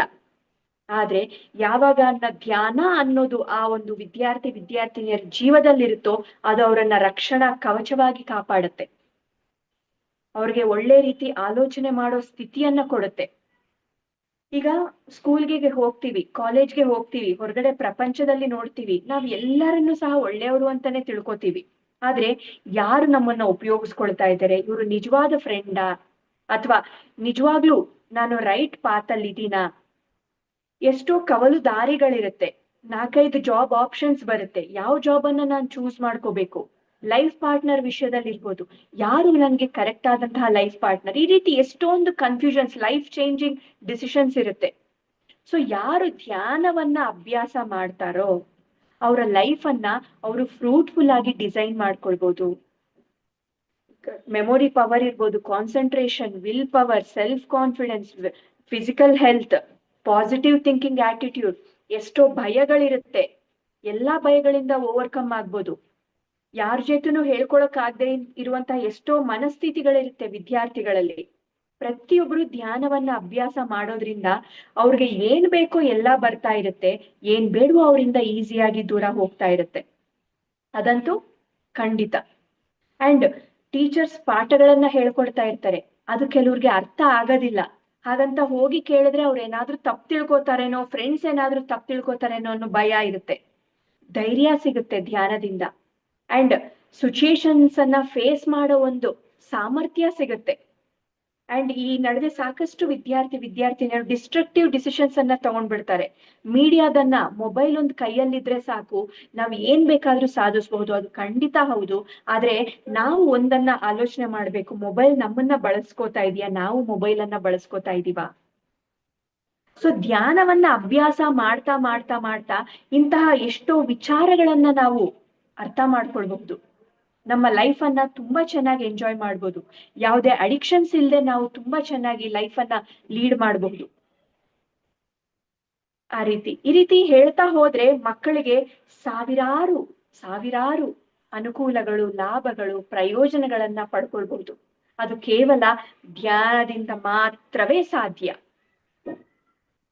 S, super madam, wonderful. ಬಹಳಷ್ಟು ನಾಲೆಜ್ ಕೊಡ್ತಕ್ಕಂತ ಒಂದು ಸೆಷನ್ ಅಂತಾನೆ ಕರಿಬಹುದು ಇದನ್ನ. ಮೇಡಮ್, ಇನ್ನೊಂದು ಪ್ರಶ್ನೆ, ಇದು ಬಹಳ ಮುಖ್ಯ. ಏನಂದ್ರೆ, ಇತ್ತೀಚಿನ ಒಂದು ಹುಡುಗಿಯರಲ್ಲಿ ನಮ್ಮ ಅಜ್ಜಿ, ಅಮ್ಮ, ದೊಡ್ಡಮ್ಮ, ಚಿಕ್ಕಮ್ಮ ಅವರು, ಸೋದರತ್ತೆ, ಅವ್ರಿಗೆಲ್ಲ ಒಂದು 4-6 ಮಕ್ಕಳಾಗಿರ್ತಾ ಇದ್ರು. ಅವ್ರಿಗೆ ಯಾವುದು ಮಂಡಿ ನೋವಾಗಿರ್ಬೋದು, ಆ ಪೀರಿಯಡ್ಸ್ ಪ್ರಾಬ್ಲಮ್ ಆಗಿರ್ಬೋದು, ಅವ್ರು ತುಂಬಾ ಆರಾಮಾಗಿರ್ತಾ ಇದ್ರು. ಆದ್ರೆ ಇತ್ತೀಚೆಗೆ ಹುಡುಗಿಯರಲ್ಲಿ ಇನ್ನು ಮದ್ವೆನೇ ಆಗಿರಲ್ಲ. ಮದ್ವೆ ಆದ್ಮೇಲೆ ಒಂದು ಪ್ರಾಬ್ಲಮ್ ಬಂತಂದ್ರೆ ಅದೇನೋ ಬೇರೆ ಕಾರಣಕ್ಕಿರ್ಬೋದು. ಆದ್ರೆ ಇನ್ನು ಮದ್ವೆನೇ ಆಗಿರಲ್ಲ ಅವ್ರಿಗೆ, ಫ್ಯಾಬ್ರೈಡ್ಸ್ ಇರುತ್ತೆ, ಇರ್ರೆಗ್ಯುಲರ್ ಪೀರಿಯಡ್ಸ್, PCOD ಪ್ರಾಬ್ಲಮ್, ಈ ಎಲ್ಲ ಇದರಿಂದ ಬಳಲ್ತಾ ಇದ್ದಾರೆ. ಇದಕ್ಕೆ ಮೇಜರ್ ಕಾರಣ ಅವ್ರ ಫುಡ್ ಸಿಸ್ಟಮ್ ಇರ್ಬೋದು, ಆಹಾರ ವಿಹಾರ ಶೈಲಿಗಳಿರ್ಬೋದು, ಅವರ ಒಂದು ದಿನಚರಿ ಇರ್ಬೋದು. ಬಟ್ ಅವರಿಗೆ ಒಂದಷ್ಟು ಸಂದೇಶ ಬೇಕು ನಿಮ್ಮಿಂದ, ವಿಶೇಷವಾಗಿ ಹುಡುಗಿಯರಿಗೆ. ಮೇಡಮ್, ಪ್ರತಿಯೊಂದು ಸಹ ಇಲ್ಲಿ ಧ್ಯಾನಕ್ಕೆ ಬರುತ್ತೆ. ಮತ್ತೆ ಮತ್ತೆ ಸುತ್ತಿ ಸುತ್ತಿ ಸುತ್ತಿ ಧ್ಯಾನಕ್ಕೆ ಬರುತ್ತೆ. ಏನಕ್ಕೆ ಅಂತಂದ್ರೆ, ಸರ್ ಯಾವಾಗ್ಲೂ ಹೇಳ್ತಾರೆ ನೋ ಡಾಕ್ಟರ್ ನೋ ಮೆಡಿಸಿನ್ ಅಂತ. ಹೌದು, ಖಂಡಿತ ಅದು ನಿಜ. ಯಾಕೆಂದ್ರೆ ಈಗ ಬರ್ತಾ ಇರೋ ಆ ಒಂದು ಮೆಡಿಸಿನ್ಸ್ ಅಲ್ಲಿರ್ಬೋದು, ಅಥವಾ ಪ್ರತಿಯೊಂದು ಸಹ ನಮ್ಮನ್ನ ಇನ್ನೂ ಮೆಡಿಸಿನ್ ಕಡೆಗೆ ಹೋಗೋ ರೀತಿ ಮಾಡ್ತಾನೆ ಇದೆ ಹೊರತು ಅದರಿಂದ ಆ ಒಂದು ಕಾಯಿಲೆಯಿಂದ ಹೊರಗಡೆ ಬರೋ ರೀತಿ ಮಾಡ್ತಾ ಇಲ್ಲ. ಅದನ್ನ ನಾವಿಲ್ಲಿ ಅಬ್ಸರ್ವ್ ಮಾಡ್ಬೇಕಾಗತ್ತೆ. ಸೊ ನಮ್ಗೆ ಏನಾದ್ರೂ ಆಗಿದೆ ಅಂದ್ರೆ, ಈಗ ಸರ್ಜರಿ ಆದ್ರೆ ಓಕೆ, ಅಂತದ್ದು ಫೈನ್. ಚಿಕ್ಕ ಚಿಕ್ಕದಕ್ಕೆಲ್ಲ ಔಷಧಿ ತಗೊಂಡು, ಮಾತ್ರೆ ತಗೊಂಡು ನಮ್ಮ ದೇಹವನ್ನ ನಾವು ಅದನ್ನ ತೊಂದರೆ ಕೊಡಬಾರ್ದು. We need to respect our physical body. And ಪ್ರತಿಯೊಂದು ಸಹ ಬಿಲೀಫ್ ಸಿಸ್ಟಮ್, ಯುರೋಪಿಯನ್ ಕಂಟ್ರೀಸ್ ಅಲ್ಲಿ ನನ್ಗೆ ಯಾವ ದೇಶ ಅನ್ನೋದು ನೆನಪಿಲ್ಲ. ಯೂಶುವಲ್ ಆಗಿ ಇಲ್ಲಿ ಎಲ್ಲ ಯಾವ ರೀತಿ ಇರುತ್ತೆ, 55 to 60 ಒಳಗಡೆ ಮೆನೋಪಾಸ್ ಆಗುತ್ತೆ ಅನ್ನೋದು ಇರುತ್ತೆ. ಹೌದಾ? ಖಂಡಿತ ಅದೇ ರೀತಿ ನಡ್ಕೊಂಡು ಬರ್ತಾ ಇದೆ. ಆದ್ರೆ ಯಾವುದೋ ಒಂದು ಯುರೋಪಿಯನ್ ಕಂಟ್ರಿಯಲ್ಲಿ, ದಯವಿಟ್ಟು ಕ್ಷಮಿಸಿ, ಆ ಕಂಟ್ರಿ ಹೆಸರು ನನಗೆ ನೆನಪು ಬರ್ತಾ ಇಲ್ಲ, ಆ ಒಂದು ದೇಶದಲ್ಲಿ 75+ ಆದ್ಮೇಲೆ ಅವ್ರಿಗೆ ಮೆನೋಪಾಸ್ ಆಗುತ್ತೆ. ಹೇಗೆ ಸಾಧ್ಯ? ಇದು ನೆಟ್ಟಲ್ಲಿ ಗೂಗಲ್ ಸರ್ಚ್ ನೀವು ಬೇಕಂದ್ರೆ ಮಾಡಿ ನೋಡಿ, 75+ ಆದ್ಮೇಲೆ ಮೆನೋಪಾಸ್ ಆಗುತ್ತೆ. ಸೊ ಆವಾಗ ನನ್ಗೆ ಅರ್ಥ ಆಯ್ತು, ಓಕೆ, ಇದೆಲ್ಲ ಬಿಲೀಫ್ ಸಿಸ್ಟಮ್, ನನ್ನ ನಂಬಿಕೆಯ ವ್ಯವಸ್ಥೆ. ಯದ್ಭಾವಂ ತದ್ಭವತಿ. You create your own reality. ಪ್ರತಿಯೊಂದು ಪತ್ರಿ ಸರ್ ಮಾತಲ್ಲೇ ಇದೆ ಮೇಡಮ್. ಪ್ರತಿಯೊಂದು ನಮ್ಮ ಆರೋಗ್ಯ, ಪ್ರತಿಯೊಂದು ಸಹ, of course we need to respect our body. ನಮ್ಮ ದೇಹವನ್ನ ನಾವು ಖಂಡಿತ ಗೌರವ ಕೊಡ್ಬೇಕು. ಅಂಡ್ ಪೀರಿಯಡ್ಸ್ ಅನ್ನೋದು ಅಥವಾ ಆ ರೀತಿ ಪ್ರಾಬ್ಲಮ್ ಅನ್ನೋದು ಅದ್ಯಾವುದು ಸಹ ನಾವು ನೆಗೆಟಿವ್ ಆಗಿ ನೋಡೋ ಅವಶ್ಯಕತೆ ಇಲ್ಲ. ಅದು ಒಂದ್ ರೀತಿಯಾದಂತಹ ದೈವಿಕ ಸ್ಥಿತಿ. ಅದನ್ನ ನಾವ್ ಯಾವಾಗ ಪ್ರೀತಿಸ್ತೀವೋ, ಯಾವಾಗ ಅದ್ರ ಬಗ್ಗೆ ನಾವು ಅರ್ಥ ಮಾಡ್ಕೊಳ್ತೀವೋ, ಅದು ನಮ್ಗೆ ಸ್ಪಂದಿಸುತ್ತೆ. ಸೊ ಯಾವಾಗ ನಾವು ಹೋಲ್ ಹಾರ್ಟೆಡ್ ಆಗಿ ನಾವು ಅದ್ರ ಜೊತೆ ಕಮ್ಯುನಿಕೇಶನ್ ಮಾಡ್ತೀವೋ, ಅದು 100% ನಮ್ಗೆ ಗುಣ ಆಗುತ್ತೆ. ಹಾಗಂತ ಕರ್ಮ ಇಲ್ವಾ? ಇಲ್ಲ. ಪೂರ್ವಜನ್ಮ ಕೃತಂ ಪಾಪಂ ವ್ಯಾಧಿ ರೂಪೇಣ ಪೀಡ್ಯತೆ. ಆದ್ರೆ ಆ ಕರ್ಮಕ್ಕೆ ತಕ್ಕಂತೆ ನಾವು ಧ್ಯಾನ ಸಾಧನೆಯನ್ನ ಮಾಡ್ಬೇಕು. ನನ್ನ ಕರ್ಮದ ಬ್ಯಾಗೇಜ್ 100 ಇದ್ದು ನಾನು 10 ಧ್ಯಾನ ಅಭ್ಯಾಸ ಮಾಡ್ತಾ ಇದ್ರೆ ಅದು ಹೇಗೆ ಸಾಧ್ಯ ಆಗುತ್ತೆ? ಅದೇ ರೀತಿ ನನ್ನ ಧ್ಯಾನ ಸಾಧನೆ ಎಷ್ಟು ತೀವ್ರವಾಗಿರುತ್ತೋ, ಅದೇ ರೀತಿ ನಾನು ಫೇಸ್ ಮಾಡೋ ಸಿಚುಯೇಷನ್ಸ್ ಇರ್ಬೋದು, ಪ್ರತಿಯೊಂದು ಅಲ್ಲಿ ತುಂಬಾ ಚೆನ್ನಾಗಿ ಗುಣ ಆಗ್ತಾ ಬರ್ತಾ ಇರುತ್ತೆ. ಮೇಡಮ್, ಈಗ ಹೇಳಿದ್ರಿ ಮೆನೋಪಾಸ್ ಅಂತ. ಆ ಮೆನೋಪಾಸ್ ಅನ್ನೋದು ಆ 55 ಇಂದ 45 ಇಳಿದಿದೆ ಮೇಡಮ್. ಇತ್ತೀಚಿನ ದಿನದಲ್ಲಿ 45ಗೆ ಅದು ನಿಂತು ಹೋಗ್ತಾ ಇದೆ ಇವಾಗ ಹೆಣ್ಮಕ್ಳಿಗೆ. ನೀವು ಹೇಳಿದಂಗೆ ಆ ಬಿಲೀಫ್ ಸಿಸ್ಟಮ್ನು ಕೂಡ ಕಾರಣ. ಆಮೇಲೆ ಅವ್ರು ತಿಂತಕ್ಕಂತ ಹೈಬ್ರಿಡ್ ಊಟ ಅಂತ ಕರಿತೀವಲ್ಲ, ಅದು ಕೂಡ ಕಾರಣ ಇರ್ಬೋದು. ಎಲ್ಲದಕ್ಕೂ ಕಾರಣ, ಎಲ್ಲದಕ್ಕೂ ಪರಿಹಾರ ಅಂದ್ರೆ ಧ್ಯಾನನೇ ಒಂದು. ಆಮೇಲೆ ನಮ್ಮ ಕಡೆಯಿಂದ ಒಂದು ರಿಕ್ವೆಸ್ಟ್ ಇದೆ ಮೇಡಮ್ ನಿಮ್ಗೆ. ಯಾವ ರೀತಿ ನೀವು ಶಾಲೆ ಕಾಲೇಜುಗಳಿಗೆ ಧ್ಯಾನವನ್ನ ಹೇಳ್ಕೊಡ್ಲಿಕ್ಕೆ ನೀವು ಶುರು ಮಾಡಿದ್ರಲ್ಲ, ವಿಶೇಷವಾಗಿ ಹುಡುಗಿಯರಿಗೆ PU ಇಂದ ಅಪ್ ಟು ಡಿಗ್ರಿ ಅಲ್ಲಿಂದ ಆ ಹುಡುಗಿಯರಿಗೆ ವಿಶೇಷವಾಗಿ ಈ ಧ್ಯಾನವನ್ನ ಕಲಿಸೋದ್ರಿಂದ ಅವ್ರ ಫಿಸಿಕಲ್ ಬಾಡಿ ಹೆಲ್ತ್ ಮತ್ತೆ ಮುಂದಿನ ಜೀವನಕ್ಕೆ ಅವರು ಅಣಿಯಾಗೋದು. ಯಾಕಂದ್ರೆ ಒಂದು ಸಣ್ಣ ಮಾತು ಕೂಡ ಅವ್ರಿಗೆ ಒಂದು ತಡ್ಕೊಳ್ಳೋ ಕೆಪಾಸಿಟಿ ಆಗ್ಲಿ, ಹೆಂಗ್ ಫೇಸ್ ಮಾಡ್ಬೇಕು ಅನ್ನೋ ಕೆಪಾಸಿಟಿ ಅವ್ರಿಗೆ ಇಲ್ಲ. ಆ ತರದ ಒಂದು ಯಾವ ರೀತಿ ಒಂದು ಕ್ರಾಂತಿಯನ್ನೇ ಶುರು ಮಾಡ್ಬೇಕು ಅಂತ ಒಂದು ಅನಿಸ್ತಾ ಇದೆ. ಯಾಕಂದ್ರೆ ನಾನು ಒಂದು ಸ್ಟೇಜ್ ಅಲ್ಲಿ ಇದ್ದೀನಿ, ತಾಯಿಯಾಗಿ ಅತ್ತೆಯಾಗಿ ಆ ಸ್ಟೇಜ್ ಅಲ್ಲಿ ಇದ್ದೀನಿ. ಬಹಳಷ್ಟು ಜನರು, ನಾನು ಒಬ್ಬಳದೇ ಅಲ್ಲ ಇದು, ಬಹಳಷ್ಟು ಜನರಿಗೆ ಈ ರೀತಿ ನಿಮ್ಮಿಂದ ಒಂದು ಧ್ಯಾನ ಮತ್ತು ಜ್ಞಾನ ಹೋದ್ರೆ ಅವರು ಕೂಡ ತಮ್ಮ ಲೈಫಲ್ಲಿ ತಮ್ಮ ಲೈಫ್ ಪರ್ಪಸ್ ಅನ್ನ ಮೊದಲೆಲ್ಲ, ಈಗ ಹೆಂಗಂದ್ರೆ ಮದ್ವೆ ಆಗೋದು ಬೇಗ, ಡೈವರ್ಸ್ ಮದ್ವೆ ಆಗೋದು ತಡ, ಡೈವರ್ಸ್ ಲೇಟ್ ಅಂತ ಆಗೋಗಿದೆ. ಮೊದ್ಲು ಮದ್ವೆ ಆಗೋಗ್ತಿತ್ತು, ಡೈವರ್ಸೇ ಸಿಗ್ತಿರ್ಲಿಲ್ಲ, ಎಲ್ಲೋ ಒಂದು ಡೈವರ್ಸ್ ಆಗ್ತಾ ಇತ್ತು. ಆದ್ರೆ ಇವಾಗ ಏನಾಗ್ತಾ ಇದೆ, ಮದ್ವೆ ಆಗೋದೇ ತಡ, ತುಂಬಾ ಲೇಟ್ ಆಗ್ತಾ ಇದೆ, ಡೈವರ್ಸ್ ಮಾತ್ರ 3 ತಿಂಗಳ 6 ತಿಂಗಳಲ್ಲೇ ಡೈವರ್ಸ್ ಆಗೋಗ್ತಾ ಇದೆ. ಅದಕ್ಕೆ ಅವರು ತಮ್ಮ ಜೀವನವನ್ನ ಅಣಿ ಮಾಡ್ಕೊಳ್ಳಿಕ್ಕೆ ನೀವು ಈ ರೀತಿಯ ಒಂದು ನಮ್ಮ ರಿಕ್ವೆಸ್ಟ್ ಮೂಲಕ ಹುಡುಗಿಯರಿಗೆ ವಿಶೇಷವಾಗಿ ಧ್ಯಾನವನ್ನ ಕಲಿಸ್ಕೊಳ್ರಿ ಅಂತ ರಿಕ್ವೆಸ್ಟ್ ಮಾಡ್ತಾ ಇದ್ದೀನಿ ನಿಮ್ಗೆ. ಖಂಡಿತ. ಅಂಡ್ ಮುಖ್ಯವಾಗಿ ಪ್ರತಿಯೊಬ್ಬರ ಮಹಿಳೆನೂ ಸಹ, ಪ್ರತಿಯೊಬ್ಬ ಹುಡುಗಿನೂ ಸಹ ಧ್ಯಾನ ಅಭ್ಯಾಸ ಅನ್ನೋದು ಖಂಡಿತ ಮಾಡ್ಲೇಬೇಕು. ಯಾಕೆಂದ್ರೆ ಪ್ರತಿಯೊಂದು ನಮ್ಮ ತಾಯಿ ಮನೇಲಿ ಯಾವ ರೀತಿ ಇರುತ್ತೋ ಅದೇ ರೀತಿ ಹೋದ ಕಡೆ ಇರೋದಕ್ ಸಾಧ್ಯ ಇಲ್ಲ. ಅಂಡ್ ಇನ್ನೊಂದು, ಈಗ ಮುಂಚೆ ಎಲ್ಲ ಅಷ್ಟು ಇಂಡಿಪೆಂಡೆಂಟ್ ಲೈಫ್ ಅನ್ನೋದಿರ್ಲಿಲ್ಲ. ಅಂಡ್ ಈಗ ಪ್ರತಿಯೊಬ್ರು ಅವ್ರ ಕಾಲ ಮೇಲೆ ಅವ್ರು ನಿಲ್ತಾ ಇದ್ದಾರೆ, ಅವ್ರಿಗೆ ಆದಂತ ಒಂದು ಜವಾಬ್ದಾರಿಗಳು ಎಲ್ಲವೂ ಸಹ ಇದೆ. ಆದ್ರೆ ಅದನ್ನ ಅವರು ಗೌರವಿಸ್ತಾನೆ ಪಕ್ಕದವರ ಒಂದು ಅಭಿಪ್ರಾಯ ಅನಿಸಿಕೆಗಳನ್ನು ಸಹ ನಾವು ಗೌರವಿಸ್ಬೇಕು. ಈಗ ಹೇಳೋದು ತುಂಬಾ ಈಸಿ ಮೇಡಮ್, ಆದ್ರೆ ಅದನ್ನ ಆಚರಣೆಯಲ್ಲಿ ಇಡೋದು ತುಂಬಾ ಅಂದ್ರೆ ತುಂಬಾ ಕಷ್ಟ ಆಗುತ್ತೆ. ಆದ್ರೆ ಇಂತಹ ಎಲ್ಲಾ ವಿಚಾರಗಳನ್ನ, ಧ್ಯಾನವನ್ನ ನಾವ್ ಯಾವಾಗ ಅಭ್ಯಾಸ ಮಾಡ್ತಾ ಇರ್ತೀವೋ ಇಂತಹ ಎಲ್ಲಾ ವಿಚಾರಗಳನ್ನ ನಾವು ತುಂಬಾ ಚೆನ್ನಾಗಿ ಈಸಿಯಾಗಿ ಫಾಲೋ ಮಾಡ್ಬೋದು. ಆಧ್ಯಾತ್ಮಿಕೆ ಅನ್ನೋದು ಕೇವಲ ಧ್ಯಾನದ ಸಮಯಕ್ಕೆ ಮಾತ್ರ ಸೀಮಿತ ಅಲ್ಲ. ನಾವು 1 ಗಂಟೆ ಟೈಮ್ ಏನು ಧ್ಯಾನವನ್ನ ಮಾಡ್ತೀವೋ ಆ ಒಂದು ಧ್ಯಾನ ಸ್ಥಿತಿ ಮಿಕ್ಕಿರೋ 23 ಗಂಟೆ ಟೈಮು ಸಹ ಅದನ್ನ ನಮ್ಮನ್ನ ಕಾಪಾಡ್ಬೇಕು. ಕೇವಲ ಬುಕ್ ಓದಿದಾಗ ಮಾತ್ರ ಅರೆ ಏನ್ ಚೆನ್ನಾಗಿದೆ ಬುಕ್ ಅನ್ಕೊಳ್ಳೋದಲ್ಲ, ಯಾವ್ದಾದ್ರು ವಿಡಿಯೋ ನೋಡಿದಾಗ ಮಾತ್ರ ಅಬ್ಬಾ ಏನ್ ಚೆನ್ನಾಗಿ ಹೇಳಿದ್ದಾರೆ ಅನ್ಕೊಳ್ಳೋದಲ್ಲ, ಯಾರ್ದಾದ್ರು ಒಂದು ಕ್ಲಾಸ್ ಕೇಳಿಸ್ಕೊಂಡ್ ಬಂದ್ರೆ ಏನ್ ಚೆನ್ನಾಗಿತ್ತು ಕ್ಲಾಸ್ ಅಲ್ವಾ ಅಂತ ಹೇಳೋದಲ್ಲ. ಆ ಮಾಸ್ಟರ್ ಹೇಳಿರೋ ಯಾವ್ದಾದ್ರು ಒಂದು ವಿಷಯವನ್ನ ಅದು ನಮ್ಮದಾಗಿಸ್ಕೊಂಡು ಮನನ ಮಾಡ್ಕೊಂಡು ಯಾವಾಗ ಅದನ್ನ ನಾವು ಪಾಲಿಸ್ತೀವೋ ಆವಾಗ ಅದು ನಿಜವಾದ ಆಧ್ಯಾತ್ಮಿಕತೆಯಲ್ಲಿ ನಾವು ಜೀವನ ಮಾಡಿದ ರೀತಿ ಆಗುತ್ತೆ ಹೊರತು ಕೇವಲ ಕೇಳಿಸ್ಕೊಂಡು ಮಾತ್ರ ಖಂಡಿತ ಅದು ಆಧ್ಯಾತ್ಮಿಕತೆ ಅಲ್ವೇ ಅಲ್ಲ. ಧ್ಯಾನ ಹೇಳ್ತೀವಿ ಮೇಡಮ್ ನಾನು 20 ವರ್ಷದಿಂದ ಧ್ಯಾನ ಮಾಡ್ತಾ ಇದ್ದೀನಿ, 2003ರಿಂದ ಧ್ಯಾನ ಮಾಡ್ತಾ ಇದ್ದೀನಿ ಅಂತ, ಅದು ಖಂಡಿತ ಕೌಂಟ್ ತಗೋಬೇಡಿ. ಅದು ಕೇವಲ ಟ್ಯಾಗ್ ಅಷ್ಟೇ, ಜಸ್ಟ್ ನಾನೊಂದು ಬ್ಯಾಡ್ಜ್ ಹಾಕೊಂಡಿರ್ತೀನಿ. ಆದ್ರೆ ಧ್ಯಾನಕ್ಕೆ ಬರೋಕ್ಕಿಂತ ಮುಂಚೆ ನೀನು ಹೇಗಿದ್ದೆ, ಧ್ಯಾನಕ್ಕೆ ಬಂದಾಗ ಹೇಗಿದ್ಯಾ, ಈಗ ನಿನ್ನಲ್ಲಿ ಹೇಗೆ ಪರಿವರ್ತನೆ ತಗೊಂಡ್ ಬಂದಿದೆ ಅನ್ನೋದೇ ಇಲ್ಲಿ ನಿಜವಾದ ಧ್ಯಾನಿಯ ಲಕ್ಷಣ ಆಗಿರುತ್ತೆ ಹೊರತು ನಾನು ಎಷ್ಟು ವರ್ಷಗಳಿಂದ ಧ್ಯಾನ ಮಾಡ್ತಿದ್ದೀನಿ ಅನ್ನೋದು ನಿಜವಾದ ಧ್ಯಾನ ಅಲ್ಲ. ಅಂದ್ರೆ ಇಲ್ಲಿ ಧ್ಯಾನ ಮಾಡ್ತೀನಿ, 3 ಗಂಟೆ 2 ಗಂಟೆ ಧ್ಯಾನ ಮಾಡ್ತೀನಿ, ಉಳಿದ ಸಮಯ ಎಲ್ಲ ನನಗ್ ಬೇಕಾದಂಗೆ ಕಳಿತೀನಿ ಅನ್ನೋದು ಇಲ್ಲಿ ನೋ, ಇದಕ್ಕೆ ಅವಕಾಶ ಇಲ್ಲ. ಸ್ಪಿರಿಚುವಾಲಿಟಿ ಅಂದ್ರೆ ಕಂಪ್ಲೀಟ್ ಸ್ಪಿರಿಚುವಾಲಿಟಿ. ಪತ್ರ ಸರ್ ಹೇಳ್ದಂಗೆ no complaint, no judgement, no interference. ಈ 3 ಎಷ್ಟು ಸರಳವಾಗಿದವೋ ಇದನ್ನ ಆಚರಣೆ ಮಾಡುವಾಗ ಗೊತ್ತಾಗುತ್ತೆ ಇದೆಷ್ಟು ಕಷ್ಟ ಅಂತ. ನಾನು 3 ಗಂಟೆ ಧ್ಯಾನ ಮಾಡ್ಬಿಟ್ಟಿನಿ, ಈ ಉಳಿದ ದಿನ ಇದೆಲ್ಲವನ್ನ ಅವ್ರ ಬಗ್ಗೆ ಮಾತಾಡ್ಕೊಂಡು ಇವ್ರನ್ನೇನೋ ಕಂಪ್ಲೇಂಟ್ ಮಾಡ್ಕೊಂಡು ಇನ್ನೇನೋ ಮಾಡ್ಕೊಂಡು ಇದ್ಬಿಟ್ರೆ ಅಂದ್ರೆ ಅದು ಹೊಳೆಯಲ್ಲಿ ಹುಣ್ಸೆಹಣ್ಣು ತೊಳೆದಂಗ ಅಂತ ಹೇಳ್ತಾರೆ ನಮ್ ಕಡೆಗೆ. ಹೊಳೆ ಹರಿಯೋದ್ರಲ್ಲಿ ಒಂದು ಹುಣ್ಸೆಹಣ್ಣು ಎಷ್ಟು ಕೆಲಸ ಮಾಡುತ್ತಲ್ಲ ಆ ರೀತಿ ಎಲ್ಲ ಹೊರಟೋಗುತ್ತೆ ಮೇಡಮ್. ನಿಜವಾಗ್ಲೂ ಬಹಳಷ್ಟು ಅತ್ಯುತ್ತಮವಾದಂತ ಸಂದೇಶ ಕೊಡ್ತಾ ಇದ್ದೀರಿ ಮೇಡಮ್.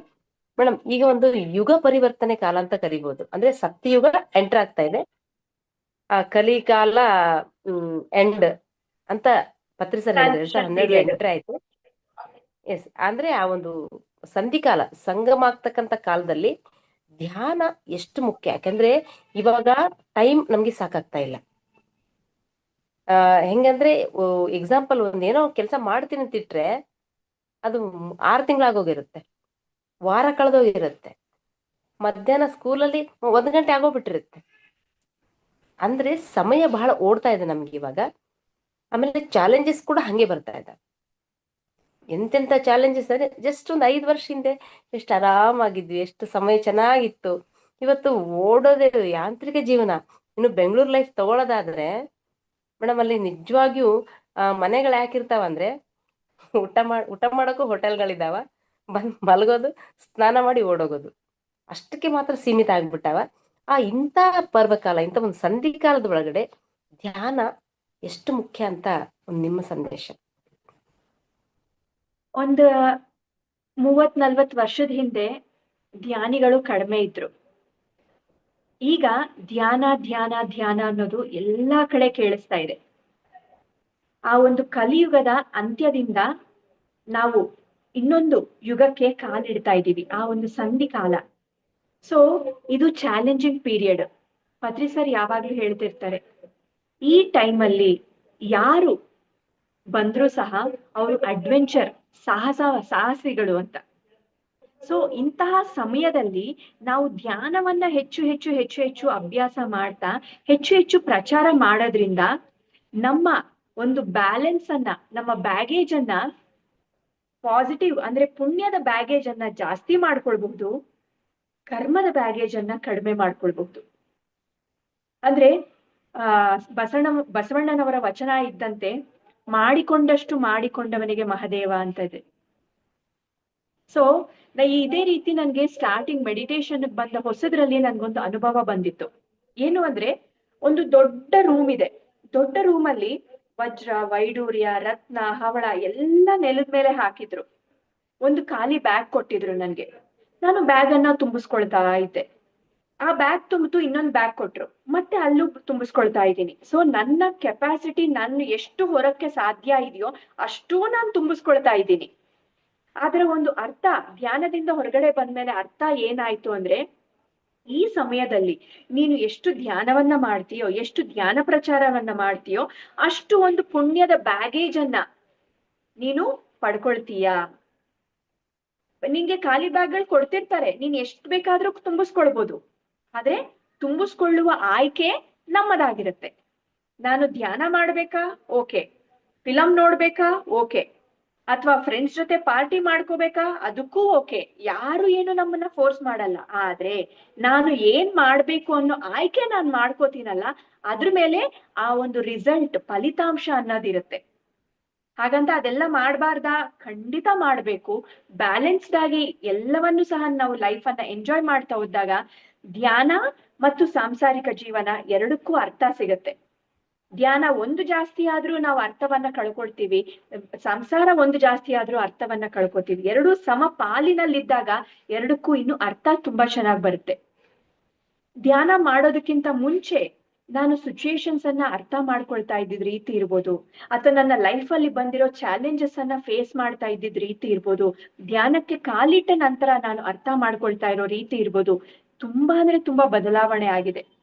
ಸೊ ಪ್ರತಿಯೊಬ್ಬ ಮಹಿಳೆನೂ ಸಹ, ಪ್ರತಿಯೊಬ್ಬ ಸ್ತ್ರೀಯೂ ಸಹ, ಪ್ರತಿಯೊಬ್ಬ ಹುಡುಗಿ, ಪ್ರತಿಯೊಬ್ಬ ಕಾಲೇಜ್ಗೆ ಹೋಗೋ ಹುಡುಗಿ ಸಹ ಧ್ಯಾನವನ್ನ ಕಡ್ಡಾಯವಾಗಿ ಮಾಡ್ಬೇಕು. ಆವಾಗ ಅವಳಿಗೆ ಅರ್ಥ ಆಗುತ್ತೆ ಹೇಗೆ ಅವಳ ಜೀವನವನ್ನ ತುಂಬಾ ಅದ್ಭುತವಾಗಿ ಅವಳು ಜೀವನ ಮಾಡಬಹುದು ಅಂತ. ಒಳಗಡೆ ಒಂದು ಹೊರಗಡೆ ಒಂದು ಇರೋದಿಲ್ಲ. ಆ ರೀತಿ ಎಷ್ಟೋ ಒಳ್ಳೆ ಅನುಭವಗಳಾಗತ್ತೆ. ಉದಾಹರಣೆಗೆ, ನನಗೆ ನನ್ನ ತಾಯಿ ಅಂದ್ರೆ ತುಂಬಾ ಪ್ರೀತಿ ಇರುತ್ತೆ.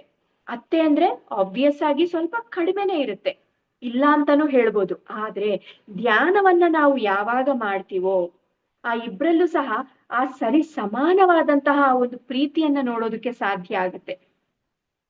ಏನೇ ಚಾಲೆಂಜಸ್ ಬಂದ್ರೂ ಸಹ ಧೈರ್ಯವಾಗಿ ನಾವು ಫೇಸ್ ಮಾಡೋ ಒಂದು ಕೆಪಾಸಿಟಿ ಬರುತ್ತೆ. ಧ್ಯಾನಾಭ್ಯಾಸದಿಂದ ಜ್ಞಾನವನ್ನ ನಾವು ಅರ್ಥ ಮಾಡ್ಕೊಳ್ಳೋದ್ರಿಂದ. ಹಾಗಾಗಿ ಧ್ಯಾನ ಅನ್ನೋದು ಪ್ರತಿಯೊಬ್ಬರಿಗೂ ಪ್ರತಿಯೊಂದು ವಯಸ್ಸಿನಲ್ಲೂ ಸಹ ತುಂಬಾ ಮುಖ್ಯ.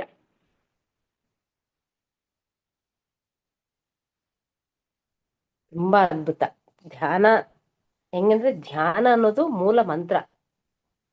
ಆ ಧ್ಯಾನದಿಂದನೇ ಏನ್ ಇಂತ ಚಾಲೆಂಜ್ ಬರಲಿ, ಲೈಫ್ ಫಿಸಿಕಲ್ ಮೆಂಟಲ್ ಏನೇ ಬಂದ್ರು ಕೂಡ ಅದನ್ನ ಗೆಲ್ಬಹುದು. ಹೆಂಗಂದ್ರೆ ಒಂದು ಜನನ ಮರಣ ಚಕ್ರದಲ್ಲಿ ಸಿಕ್ಕಾಕೊಂಡು ಆ ಕರ್ಮವನ್ನು ನಿಶ್ಶೇಷ ಮಾಡ್ತಾ ಮಾಡ್ತಾ ಮಾಡ್ತಾ ಹೋಗ್ಲಿಕ್ಕೆ ಬಂದವ್ರು ನಾವು. ಈ ಭೂಮಿಯನ್ನು ಉದ್ಧಾರ ಮಾಡ್ಲಿಕ್ಕೆ ಬಂದವ್ರು ನಾವು. ಕಾಂತಿಯನ್ನ ಸ್ವೀಕಾರ ಮಾಡಿ ಕಾಂತಿಯನ್ನ ಹಂಚಲಿಕ್ಕೆ ಬಂದವ್ರು ನಾವು. ಅದನ್ನ ಪ್ರತ್ಯಕ್ಷವಾಗಿ ನಿಮ್ಮ ರೂಪದಲ್ಲಿ ನಾವು ನಕ್ಷತ್ರ ಮಿತ್ರರು ವರ್ಕ್ಶಾಪ್ ಅಲ್ಲಿ 10 ಚಾಪ್ಟರ್ ಮುಗ್ದಿದೆ ಇವತ್ತು. ಅವರು ಕಾಂತಿ ಕುಟುಂಬದವರು, ನೀವು ಕಾಂತಿ ಕುಟುಂಬಿಕರು, ಕಾಂತಿಯನ್ನ ಪ್ರಸಾರ ಮಾಡ್ಲಿಕ್ಕೆ ಬಂದವರು, ಕಾಂತಿಯನ್ನ ಹಂಚೋರು ನೀವು ಅಂತ ಹೇಳ್ತಾ ದಿನನಿತ್ಯ ಒಂದೊಂದು ಅದ್ಭುತವಾದಂತ ಚಾಪ್ಟರ್ ಮೂಲಕ ಅಲ್ಲಿ ನಡೀತಾ ಇದೆ ಮೇಡಮ್. ಬಹಳಷ್ಟು ಸಂದೇಶಗಳನ್ನ ಕೊಟ್ರಿ ಮೇಡಮ್. ಇತ್ತೀಚೆಗೆ ಇನ್ನೊಂದು ಪ್ರಶ್ನೆ. ನೀವು ಮೂಲತಃ ಸಸ್ಯಾಹಾರಿ ಅಂತ ಕೇಳ್ಪಟ್ಟೆ ನಾನು. ಆದ್ರೆ ಇತ್ತೀಚೆಗೆ ಕೆಲವ್ರು ಏನಂದ್ರೆ ಫ್ಯಾಮಿಲಿ ಜಾತಿಯಿಂದ ಪ್ಯೂರ್ ವೆಜಿಟೇರಿಯನ್ ಜಾತಿಯವರು ಇರ್ತಾರ, ಪ್ಯೂರ್ ವೆಜಿಟೇರಿಯನ್ ನಾನ್ ವೆಜ್ ಜಾತಿಯವರು ಇರ್ತಾರ. ಆದ್ರೆ ಇತ್ತೀಚೆಗೆ ತಿನ್ನಲಾರದಂತಹ ಜಾತಿಯವರು ಅಂತ ಕರಿಬಹುದು. ಅಂದ್ರೆ ಪ್ಯೂರ್ ವೆಜಿಟೇರಿಯನ್ ಆಗಿರೋರು ಕೂಡ ನಾನ್ ವೆಜ್ ಅನ್ನ ತಿಂತಾ ಇದಾರ.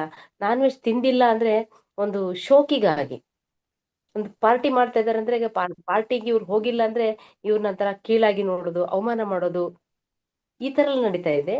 ಇಷ್ಟು ನಮ್ಮ ಕಾಂತಿ ಕುಟುಂಬದವ್ರು ಇಷ್ಟು ಧ್ಯಾನ ಪ್ರಚಾರ ಮಾಡ್ತಾ ಇದ್ರೆ, ಪ್ರಸಾರ ಮಾಡ್ತಾ ಇದ್ರೆ, ನಾವೆಲ್ಲ ತಿನ್ನೋ ಪ್ರವೃತ್ತಿಯಿಂದ ಪೂರ್ತಿ ಹೆಂಗಂದ್ರೆ ಎಗ್ ಹಾಕಿದ ಕೇಕ್, ಆ ಕೇಕ್ ಬಿಟ್ಟು ಎಗ್ಲೆಸ್ ಕೇಕ್ ಅನ್ನು ಬಿಟ್ಟು ನಮ್ಮ ಹ್ಯಾಪಿ ನ್ಯೂ ಇಯರ್ಸ್ಗೆ ಬರ್ಡೇಗಳಿಗೆ ಒಂದು ಕಲ್ಲಂಗಡಿಯನ್ನ ಕಟ್ ಮಾಡ್ತಕ್ಕಂತ ಸ್ಥಿತಿಗೆ ಹೋಗ್ಬಿಟ್ಟಿವಿ ಈಗ.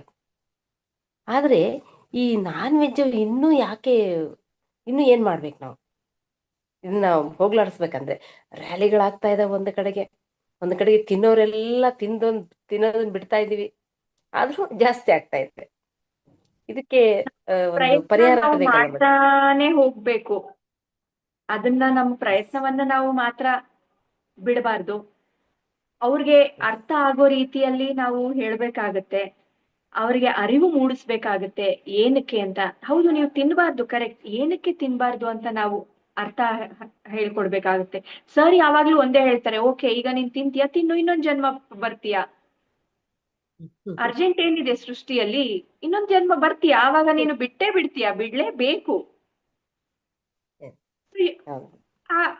ನಮ್ಮ ಪ್ರಯತ್ನ ಅಂತೂ ನಾವು ಬಿಡಬಾರ್ದು. ಖಂಡಿತ ನಾವು ಸಸ್ಯಾಹಾರದ ಬಗ್ಗೆ ಹೇಳಲೇಬೇಕು, ಹೇಳಿಕೊಡ್ಲೇಬೇಕು. ಅದರ ಅರಿವನ್ನ ಖಂಡಿತ ನಾವು ಮೂಡಿಸ್ಲೇಬೇಕು. Yes madam.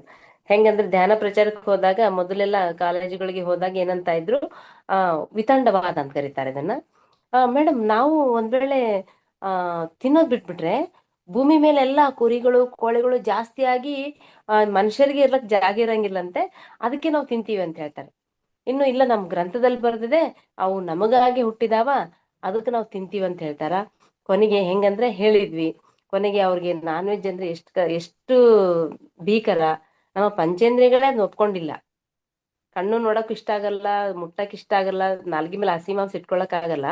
ನಮ್ಮ ದೇಹದಲ್ಲಿರೋ ಪಂಚೇಂದ್ರಿಯಗಳೇ ಇಷ್ಟಪಟ್ಟಿಲ್ಲ ಅಂದ್ಮೇಲೆ ನಮ್ಮ ಪಂಚೇಂದ್ರಿಯಗಳು ಸಸ್ಯಾಹಾರಕ್ಕೆ ನಮ್ಮ ದೇಹ ರಚನೆ ಇರೋದು ಹೇಳಿದ್ವಿ. ಕೊನೆ ಅವ್ರು ಈ ಪ್ರಶ್ನೆ ಕೇಳಿದ್ರು ನನಗೆ, ನೀವ್ ಹೇಳ್ದಂಗೆ ನಾನು ಆಯ್ತಪ್ಪ, ನಿಮ್ಗೆ ತಿನ್ಬೇಕನ್ಸುತ್ತಾ, ಎಲ್ಲಿತನ ತಿನ್ಬೇಕನ್ಸುತ್ತೆ, ನಿನಗೆ ಯಾವಾಗ ಒಳಗಡೆಯಿಂದ ಬ್ಯಾಡ್ ಅನ್ಸುತ್ತೆ, ನೀ ಧ್ಯಾನ ಮಾಡ್ತೀಯೋ ಬಿಡ್ತೀಯೋ ಕುತ್ಕೊಂಡು ಯೋಚನೆ ಮಾಡಿ. ಈ ತರ ಇವತ್ತು ಕಾಲೇಜ್ನಾಗ ಹೇಳಿದ್ರು, ತಿನ್ಬೇಕಾ ತಿನ್ಬಾರ್ದ ಅಂತ ಯೋಚನೆ ಮಾಡಿ ಬಿಡು ಅಂತ ಅವನಿಗೆ ಆಯ್ಕೆ ಬಿಟ್ವಿ. ಯಾಕಂದ್ರೆ ಇಲ್ಲಿ ನಮ್ಮ ಭೂಮಿ ಮೇಲೆ ಫ್ರೀ ವಿಲ್ ಇರೋದ್ರಿಂದ ಯಾರ ಆಯ್ಕೆ ಅವ್ರದ್ದು, ಯಾರ ಕರ್ಮ ಅವ್ರದ್ದು, ಯಾರ ಪುಣ್ಯ ಅವ್ರದ್ದು ಅಂತ ಅವ್ರಿಗೆ ಹೇಳಿದ್ವಿ. ಎಸ್ ಮೇಡಮ್, ಅವ್ರಿಗೆ ಅರ್ಥ ಆಗ್ಬೇಕು. ಒಬ್ರು ಮಾಸ್ಟರ್ ಒಂದು ವಿಷಯ ಹೇಳಿದ್ರು ಮೇಡಮ್, ಅದು ಈಗ ನನ್ಗೆ ನೆನಪಾಗ್ತಾ ಇದೆ. ಈಗ ಒಂದು ಪ್ಲೇಟ್ ಅಲ್ಲಿ ಹಸಿ ಮಾಂಸ ಇಡ್ತಾರೆ, ಒಂದು ಪ್ಲೇಟ್ ಅಲ್ಲಿ ಹಣ್ಣು ಹಸಿ ತರಕಾರಿ ಇಡ್ತಾರೆ. ಸೊ ಯಾವುದೇ ಒಬ್ಬ ಎಷ್ಟೇ ಹಾರ್ಡ್ ಕೋರ್ ಮಾಂಸಾಹಾರಿ ಆಗಿದ್ರು ಸಹ ಯಾವ್ದನ್ನ ಆಯ್ಕೆ ಮಾಡ್ಕೋತಾರೆ? ಹಸಿ ತರಕಾರಿ ಮತ್ತು ಹಣ್ಣನ್ನೇ ಆಯ್ಕೆ ಮಾಡ್ಕೋತಾರೆ ಅಲ್ವಾ? ಏನಕ್ಕೆ ಹಸಿ ಮಾಂಸ ಆಯ್ಕೆ ಮಾಡ್ಕೊಳ್ಳಲ್ಲ? ಅದರಲ್ಲಿ ರುಚಿ ಇರೋದಿಲ್ಲ. ಸೊ ನಾವು ಅವರು ಹಾಕಿರುವ ಮಸಾಲೆಯಲ್ಲಿ ಆ ಒಂದು ರುಚಿ ಇರುತ್ತೆ ಹೊರತು ಆ ಸ್ಟಫ್ ಅಲ್ಲಿ ಅಲ್ಲ. ಅಂಡ್ ಇನ್ನೊಂದು ಮುಖ್ಯವಾದ ವಿಷಯ, ಆ ಒಂದು ಪ್ರಾಣಿ ಅಥವಾ ಆ ಒಂದು ಪಕ್ಷಿಯಲ್ಲಿ ಜೀವವನ್ನ ನಾವು ನೋಡ್ಬೇಕು, ಲೈಫ್ ಅನ್ನ ನೋಡ್ಬೇಕು. ಅದೇ ಇನ್ನು ಕಟುವಾಗಿ ಹೇಳೋದಾದ್ರೆ, ನಮ್ಮ ಮಕ್ಕಳನ್ನ ನಾವು ಕೊಂದು ತಿಂತೀವ? ನಮ್ಮ ಮಕ್ಕಳಲ್ಲಿ ಎಸ್ ಒಂದು ಜೀವ, ಆ ಪ್ರಾಣಿ ಪಕ್ಷಿಗಳಲ್ಲಿ ಒಂದು ಜೀವನ, ಎರಡರಲ್ಲೂ ಸಹ ಒಂದೇ ಜೀವ ಅಲ್ವಾ ಇರೋದು? ಆ ಒಂದು ನಿಟ್ಟಿನಲ್ಲಿ ನಾವು ಆಲೋಚನೆ ಮಾಡಿದಾಗ ಖಂಡಿತ ಅರ್ಥ ಆಗುತ್ತೆ. ಅಂಡ್ ಯಾವುದೇ ಒಂದು ಫಾರ್ಮಿಂಗ್ ಇರ್ಬೋದು, ಅಂಡ್ ಪೌಲ್ಟ್ರಿ ಫಾರ್ಮ್, ಎಷ್ಟು ಹಾರ್ಮೋನ್ಸ್ ಅನ್ನ ಇಂಜೆಕ್ಟ್ ಮಾಡ್ತಾ ಇದ್ದಾರೆ, ಆ ರೀತಿ ಎಲ್ಲ ತುಂಬಾ ಅನಾಚಾರ ನಡೀತಾ ಇದೆ. ಅಂತಹ ಆಹಾರವನ್ನ ನಾವು ತಗೊಳ್ಬೇಕಾ? ನನ್ನ ನಾಲಿಗೆಯ ಎಸ್ ಚಪಲಕ್ಕೋಸ್ಕರ ಇನ್ನೊಂದು ಜೀವವನ್ನ ನಾನು ಕೊಂದು ತಿನ್ಬೇಕಾ? ಅಂತಹ ಆಹಾರ ನನಗೆ ಬೇಕಾ ಅನ್ನೋ ಅರಿವನ್ನ ನಾವು ಮೂಡಿಸ್ಬೇಕಾಗುತ್ತೆ. ಎಸ್ ಖಂಡಿತ ಮೇಡಮ್. ನಾನು ಕೂಡ ಆ ಆ ಪ್ಲೇಟ್ ಒಳಗಡೆ ಮಾಂಸದ ಬದಲಾಗಿ ನಿಮ್ ಮನೆ ಮಕ್ಕಳು, ನಿಮ್ ಫ್ಯಾಮಿಲಿ ಮೆಂಬರ್ಸ್ದು ಕೈಯೋ ಕಾಲೋ ಅದನ್ನ ಕಟ್ ಮಾಡಿ ಯಾವ ರೀತಿ ಫೀಲಿಂಗ್ ಬರುತ್ತೆ ನೋಡ್ರಿ ಅಂತ ನೇರವಾಗಿ ಹೇಳಿದ್ದೀನಿ ಮೇಡಮ್. ಅವ್ರು ವಾದ ಮಾಡ್ಲಿಕ್ಕೆ ಬಂದಾಗ ಈ ಮಾತು ಹೇಳಿದಾಗ ಅವರು ಇನ್ನು ಸೈಲೆಂಟ್ ಆಗ್ಬಿಟ್ರು. ಇನ್ನು ಅವರಿಗೆ ವಿಚಾರಕ್ಕೆ ಬಿಟ್ಟಿದ್ದು. Thank you madam. ತುಂಬಾ ತುಂಬಾ ಅದ್ಭುತವಾದಂತ ವಿಚಾರಗಳನ್ನ ತಿಳಿಸ್ಕೊಟ್ರಿ, ಅತ್ಯುತ್ತಮವಾದಂತ ಸಂದೇಶವನ್ನ ಕೊಟ್ರಿ ನಮ್ಮ ಮಾಸ್ಟರ್ಸ್ಗೆ. ಮಾಸ್ಟರ್ಸ್, ನಮಗೆ ಉಳಿದವ್ರಿಗೆ ಕೂಡ ಒಂದಷ್ಟು ಅವಕಾಶವನ್ನ ಕೊಡೋಣ. ಇನ್ಯಾರಾದ್ರೂ ಮೇಡಮ್, ಯಾರಾದ್ರೂ ಮತ್ತೆ ಇನ್ನಷ್ಟು ಏನಾದ್ರೂ ಪ್ರಶ್ನೆಗಳಿದ್ರೆ ಮೇಡಮ್ ಹತ್ರ ಚರ್ಚೆ ಮಾಡೋಣ. ದಯವಿಟ್ಟು ಪ್ರಶ್ನೆಯನ್ನ ಕೇಳಿ. ಪ್ರಕಾಶ್ ಸರ್ ಆಗಿರ್ಬೋದು, ಹೇಮಾ ಮೇಡಮ್ ಆಗಿರ್ಬೋದು, ಇನ್ನೇನಾದ್ರೂ ಪ್ರಶ್ನೆ ಇದ್ರೆ ದಯವಿಟ್ಟು ಕೇಳಿ. ಅಂಡ್ ಈ ಅಥವಾ ಈ ಒಂದು ಸೆಷನ್ PUC ಬಗ್ಗೆ ಬಾಗಲಕೋಟೆಯ ಮುಖಾಂತರ ನಂದು ಒಂದು ಮನವಿ, ಕರ್ನಾಟಕದಾದ್ಯಂತ ಯಾರಿಗೇ ಆಗ್ಲಿ ಸ್ಕೂಲು ಕಾಲೇಜ್ಗೆ ಮೆಡಿಟೇಷನ್ ಹೇಳ್ಕೊಡ್ಬೇಕು ಅಂದ್ರೆ ನೀವು ಆರ್ಗನೈಸ್ ಮಾಡಿದ್ರೆ ನಾವು ಬಂದು ಹೇಳ್ಕೊಡ್ತೀವಿ, ಅಥವಾ ಅಲ್ಲಿ ನಾವೇ ಹೇಳ್ಕೊಡ್ತೀವಿ, ನಮ್ಗೆ ಕಂಟೆಂಟ್ ಕೊಡಿ ಸಾಕು ಅಂತ ಹೇಳಿದ್ರೆ ಅದಕ್ಕೂ ನಾವು ರೆಡಿ. 360 ಡಿಗ್ರೀಸ್ ಸ್ಕೂಲು ಕಾಲೇಜ್ಗೆ ಧ್ಯಾನವನ್ನ ಹೇಳ್ಕೊಡ್ಲಿಕ್ಕೆ ಯಾವುದೇ ರೀತಿಯಾದಂತಹ ಸಹಾಯ, ಸಹಕಾರ, ಪ್ರೋತ್ಸಾಹ ಬೇಕು ಅಂದ್ರೆ ನಾವು ನಿಮ್ಮ ಜೊತೆ ಇರ್ತೀವಿ. ನೀವು ಯಾವುದೇ ಸಮಯದಲ್ಲಿ ಬೇಕಾದ್ರೂ ನಮ್ಮನ್ನ ಭೇಟಿ ಮಾಡಬಹುದು ಅಥವಾ ಕಾಂಟ್ಯಾಕ್ಟ್ ಮಾಡಬಹುದು. ನನ್ನ ಕಾಂಟ್ಯಾಕ್ಟ್ ನಂಬರ್ 9448638875. ನೀವು ಕಾಲ್ ಮಾಡಬಹುದು. ಸೊ ಸ್ಕೂಲ್ ಕಾಲೇಜಸ್ಗೆ ನೀವು ನಿಮ್ಗೆ ಕಂಟೆಂಟ್ ಅಥವಾ classes anything, we are ready to support you. And ಎಲ್ಲ ನಮ್ಮ PSSM ಮಾಸ್ಟರ್ಸ್ ರೆಡಿ ಆಗಿದ್ದಾರೆ ಸಪೋರ್ಟ್ ಮಾಡೋದಕ್ಕೆ. ದಯವಿಟ್ಟು ಪ್ರತಿಯೊಬ್ರು ಈ ಒಂದು ಅವಕಾಶವನ್ನ ಉಪಯೋಗಿಸ್ಕೊಳ್ಳಿ ಅಂತ ಹೇಳ್ತಾ ನಾನು ಇಷ್ಟಪಡ್ತೀನಿ. Okay okay, thank you madam. ಕೊನೆಯದಾಗಿ ನಮ್ಮ ಮಾಸ್ಟರ್ಸ್ಗೆ ತಮ್ಮ ಒಂದು ಸಂದೇಶ.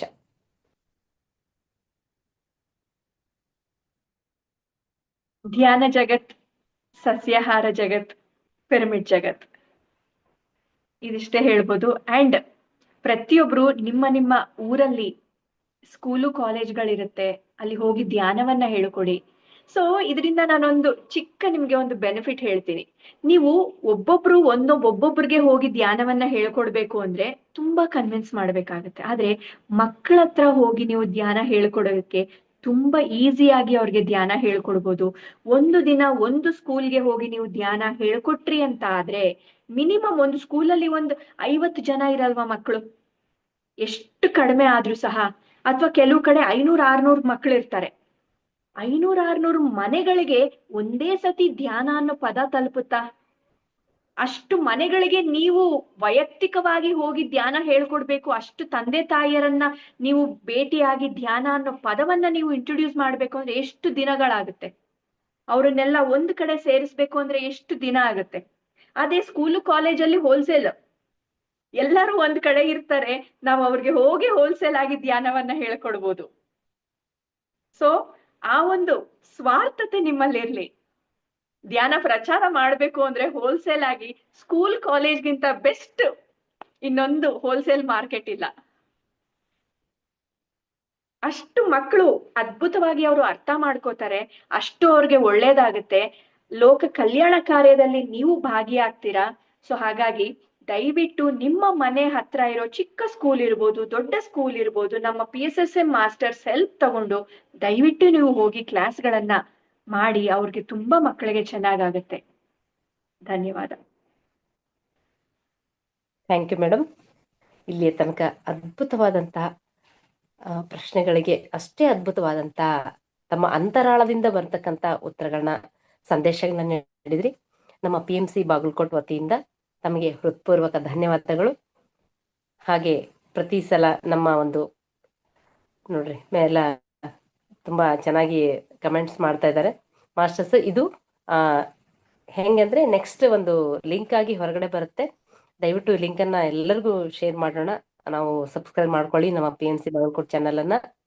ಹಾಗೆ ಮೇಡಮ್ ಹೇಳಿದಂತಹ ಒಂದಷ್ಟು ವಿಚಾರಗಳನ್ನ ನಾವು ಆಚರಣೆ ತರೋಣ. ಮೇಡಮ್ ಹೇಳಿದ್ರು ಧ್ಯಾನವನ್ನ ಸಾಧನೆ ಜೊತೆಗೆ ಧ್ಯಾನ ಪ್ರಚಾರ. ನಾವು ಒಬ್ರಿಗೆ ಧ್ಯಾನ ಹೇಳ್ಕೊಡೋದಕ್ಕೂ ಇಡಿಯಾಗಿ ಹೋಗಿ ಅಂದ್ರೆ ಒಂದು ಗುತ್ತಿಗೆ ಅಂತ ಹೇಳ್ತಾರಲ್ಲ, ಅಷ್ಟೂ ಜನರಿಗೆ ಧ್ಯಾನ ಕೊಟ್ಟಂಗೆ, ಆ ತಂದೆ ತಾಯಿಗಳಿಗೆ ಧ್ಯಾನ ಕೊಟ್ಟಂಗೆ ಮಕ್ಕಳಿಗೆ ಹೋಗಿ ಧ್ಯಾನ ಕಲಿಸಿದಾಗ ಅಷ್ಟೂ ಜನರಿಗೆ ಧ್ಯಾನ ಕಲಿಸಿದಂತ ಒಂದು ಆನಂದ ಸಿಗುತ್ತೆ ನಮಗೆ. ಆ ಮಕ್ಕಳಂದ್ರೆ ಪ್ಯೂರ್ ಫಾರ್ಮ್ ಅಲ್ಲಿ ಇರ್ತಾರ, ಅವ್ರಿಗೆ ನಾವು ಧ್ಯಾನ ಕಲಿಸ್ಕೊಡೋಣ ಅಂತ ಹೇಳ್ತಾ ಹೆಂಗಂದ್ರೆ ಒಂದು ಟೀಮ್ ಆದ್ರೂ ಹೋಗ್ಬೋದು. 2-3 ಸೇರ್ಕೊಂಡು ಶಾಲೆಗೆ ಹೋಗ್ಬೋದು, ಅಥವಾ ಒಂದು ರೀತಿ ಶಾಲೆಗಳನ್ನ ಅಡಾಪ್ಟ್ ಮಾಡ್ಕೋಬಹುದು. ಒಂದು 6 ತಿಂಗಳ ಅಥವಾ 1 ವರ್ಷ ತನಕ ವಾರಕ್ಕೊಂದ್ಸಲಿನೋ ತಿಂಗಳಿಗೆ ಒಂದ್ಸಲಿ ಧ್ಯಾನ ಹೇಳ್ಕೊಟ್ಬಿಟ್ರೆ ಮರ್ತ್ ಬಿಡ್ಬೋದು ಅವರು. ವಾರ ಪೂರ್ತಿ ಒಂದು 5-6 ವಾರಗಳು, ಒಂದು 11 ವಾರಗಳು ಈ ತರ ಹೋದ್ರೆ ಅವ್ರಿಗೆ ಒಂದು ಇಲ್ಲ, ಇನ್ಮೇಲಿಂದ ನೀವು ಧ್ಯಾನ ಶುರು ಮಾಡ್ರಿ ಅಂತ ಹೇಳ್ಬೋದು. ಈ ರೀತಿ ಅದ್ಭುತವಾಗಿ ಧ್ಯಾನ ಪ್ರಚಾರವನ್ನ ಮಾಡ್ರಿ. ವಿಶೇಷವಾಗಿ ಶಾಲೆ ಕಾಲೇಜು ಮಕ್ಕಳಿಗೆ ಸ್ವಯಂ ನಾವು ಧ್ಯಾನ ಸಾಧನೆ ಮಾಡೋಣ, ಧ್ಯಾನ ಸಾಧನೆಗೆ ಹಚ್ಚೋಣ. ಮೇಡಮ್ ಹೇಳಿದ್ರು ಕೊನೆಯದಾಗಿ, ಧ್ಯಾನ ಜಗತ್, ಸಸ್ಯಾಹಾರ ಜಗತ್, ಪಿರಮಿಡ್ ಜಗತ್. ನಾವು ಕೂಡ ಆ ಒಂದು ಪತ್ರಿಜಿಯವರ ಒಂದು ವಿಶ್ವ ಪ್ರಣಾಳಿಕೆ ಅದು. ನಾವು ಆ ಪ್ರಣಾಳಿಕೆಯ ಒಂದು ಭಾಗ, ನಮ್ಮ ಆತ್ಮ ಪ್ರಣಾಳಿಕೆ, ಅದನ್ನ ನಾವು ಮುಂದುವರಿಸೋಣ. ಹಾಗೆ ಮತ್ತೆ ಈ ಸಂಚಿಕೆಯಲ್ಲಿ ವಿಶೇಷವಾದಂತಹ ಮಾಸ್ಟರ್ಗಳನ್ನ ನಾವು ಮತ್ತೆ ಪರಿಚಯ ಮಾಡ್ಕೊಳ್ಳೋಣ. ಇವ್ರನ್ನ ಪರಿಚಯಿಸ್ತಕ್ಕಂತ, ಇವರ ಸಂದೇಶವನ್ನ ಕೇಳಲಿಕ್ಕೆ ನನಗೆ ಅವಕಾಶ ಕೊಟ್ಟಂತ PMC ಬಾಗಲಕೋಟ್ ಚಾನಲ್ ಅವರಿಗೆ ಮತ್ತು ದಿವ್ಯಶ್ರೀ ಮೇಡಮ್ ಅವರು ತಮ್ಮ ಅಮೂಲ್ಯವಾದಂತಹ ಸಮಯವನ್ನು ಕೊಟ್ಟಿದ್ದಾರೆ. ಅವ್ರಿಗೂ ಕೂಡ ನಮ್ಮ PMC ಬಾಗಲಕೋಟ್ ವತಿಯಿಂದ, ಎಲ್ಲ ಧ್ಯಾನ ಮಿತ್ರರ ವತಿಯಿಂದ ವೈಯಕ್ತಿಕವಾಗಿ ಧನ್ಯವಾದಗಳು. Thank you madam, thank you. PMC Bagalkot ತಂಡದವ್ರಿಗೆ, ಪ್ರತ್ಯಕ್ಷವಾಗಿ ಪರೋಕ್ಷವಾಗಿ ಕೆಲಸ ಮಾಡ್ತಾ ಇರೋ ಎಲ್ಲರಿಗೂ ಸಹ, ಮತ್ತೆ ಲಲಿತಾ ಮೇಡಮ್ ಅವ್ರಿಗೆ ಮತ್ತು ಎಲ್ಲಾ ಪಾರ್ಟಿಸಿಪೆಂಟ್ಸ್ಗೆ, ನಮ್ಮ ಎಲ್ಲಾ ಧ್ಯಾನ ಬಂಧುಗಳಿಗೆ ಹೃದಯಪೂರ್ವಕ ನಮಸ್ಕಾರಗಳನ್ನ ತಿಳಿಸ್ತಾ ಇದ್ದೀನಿ. Thank you very much.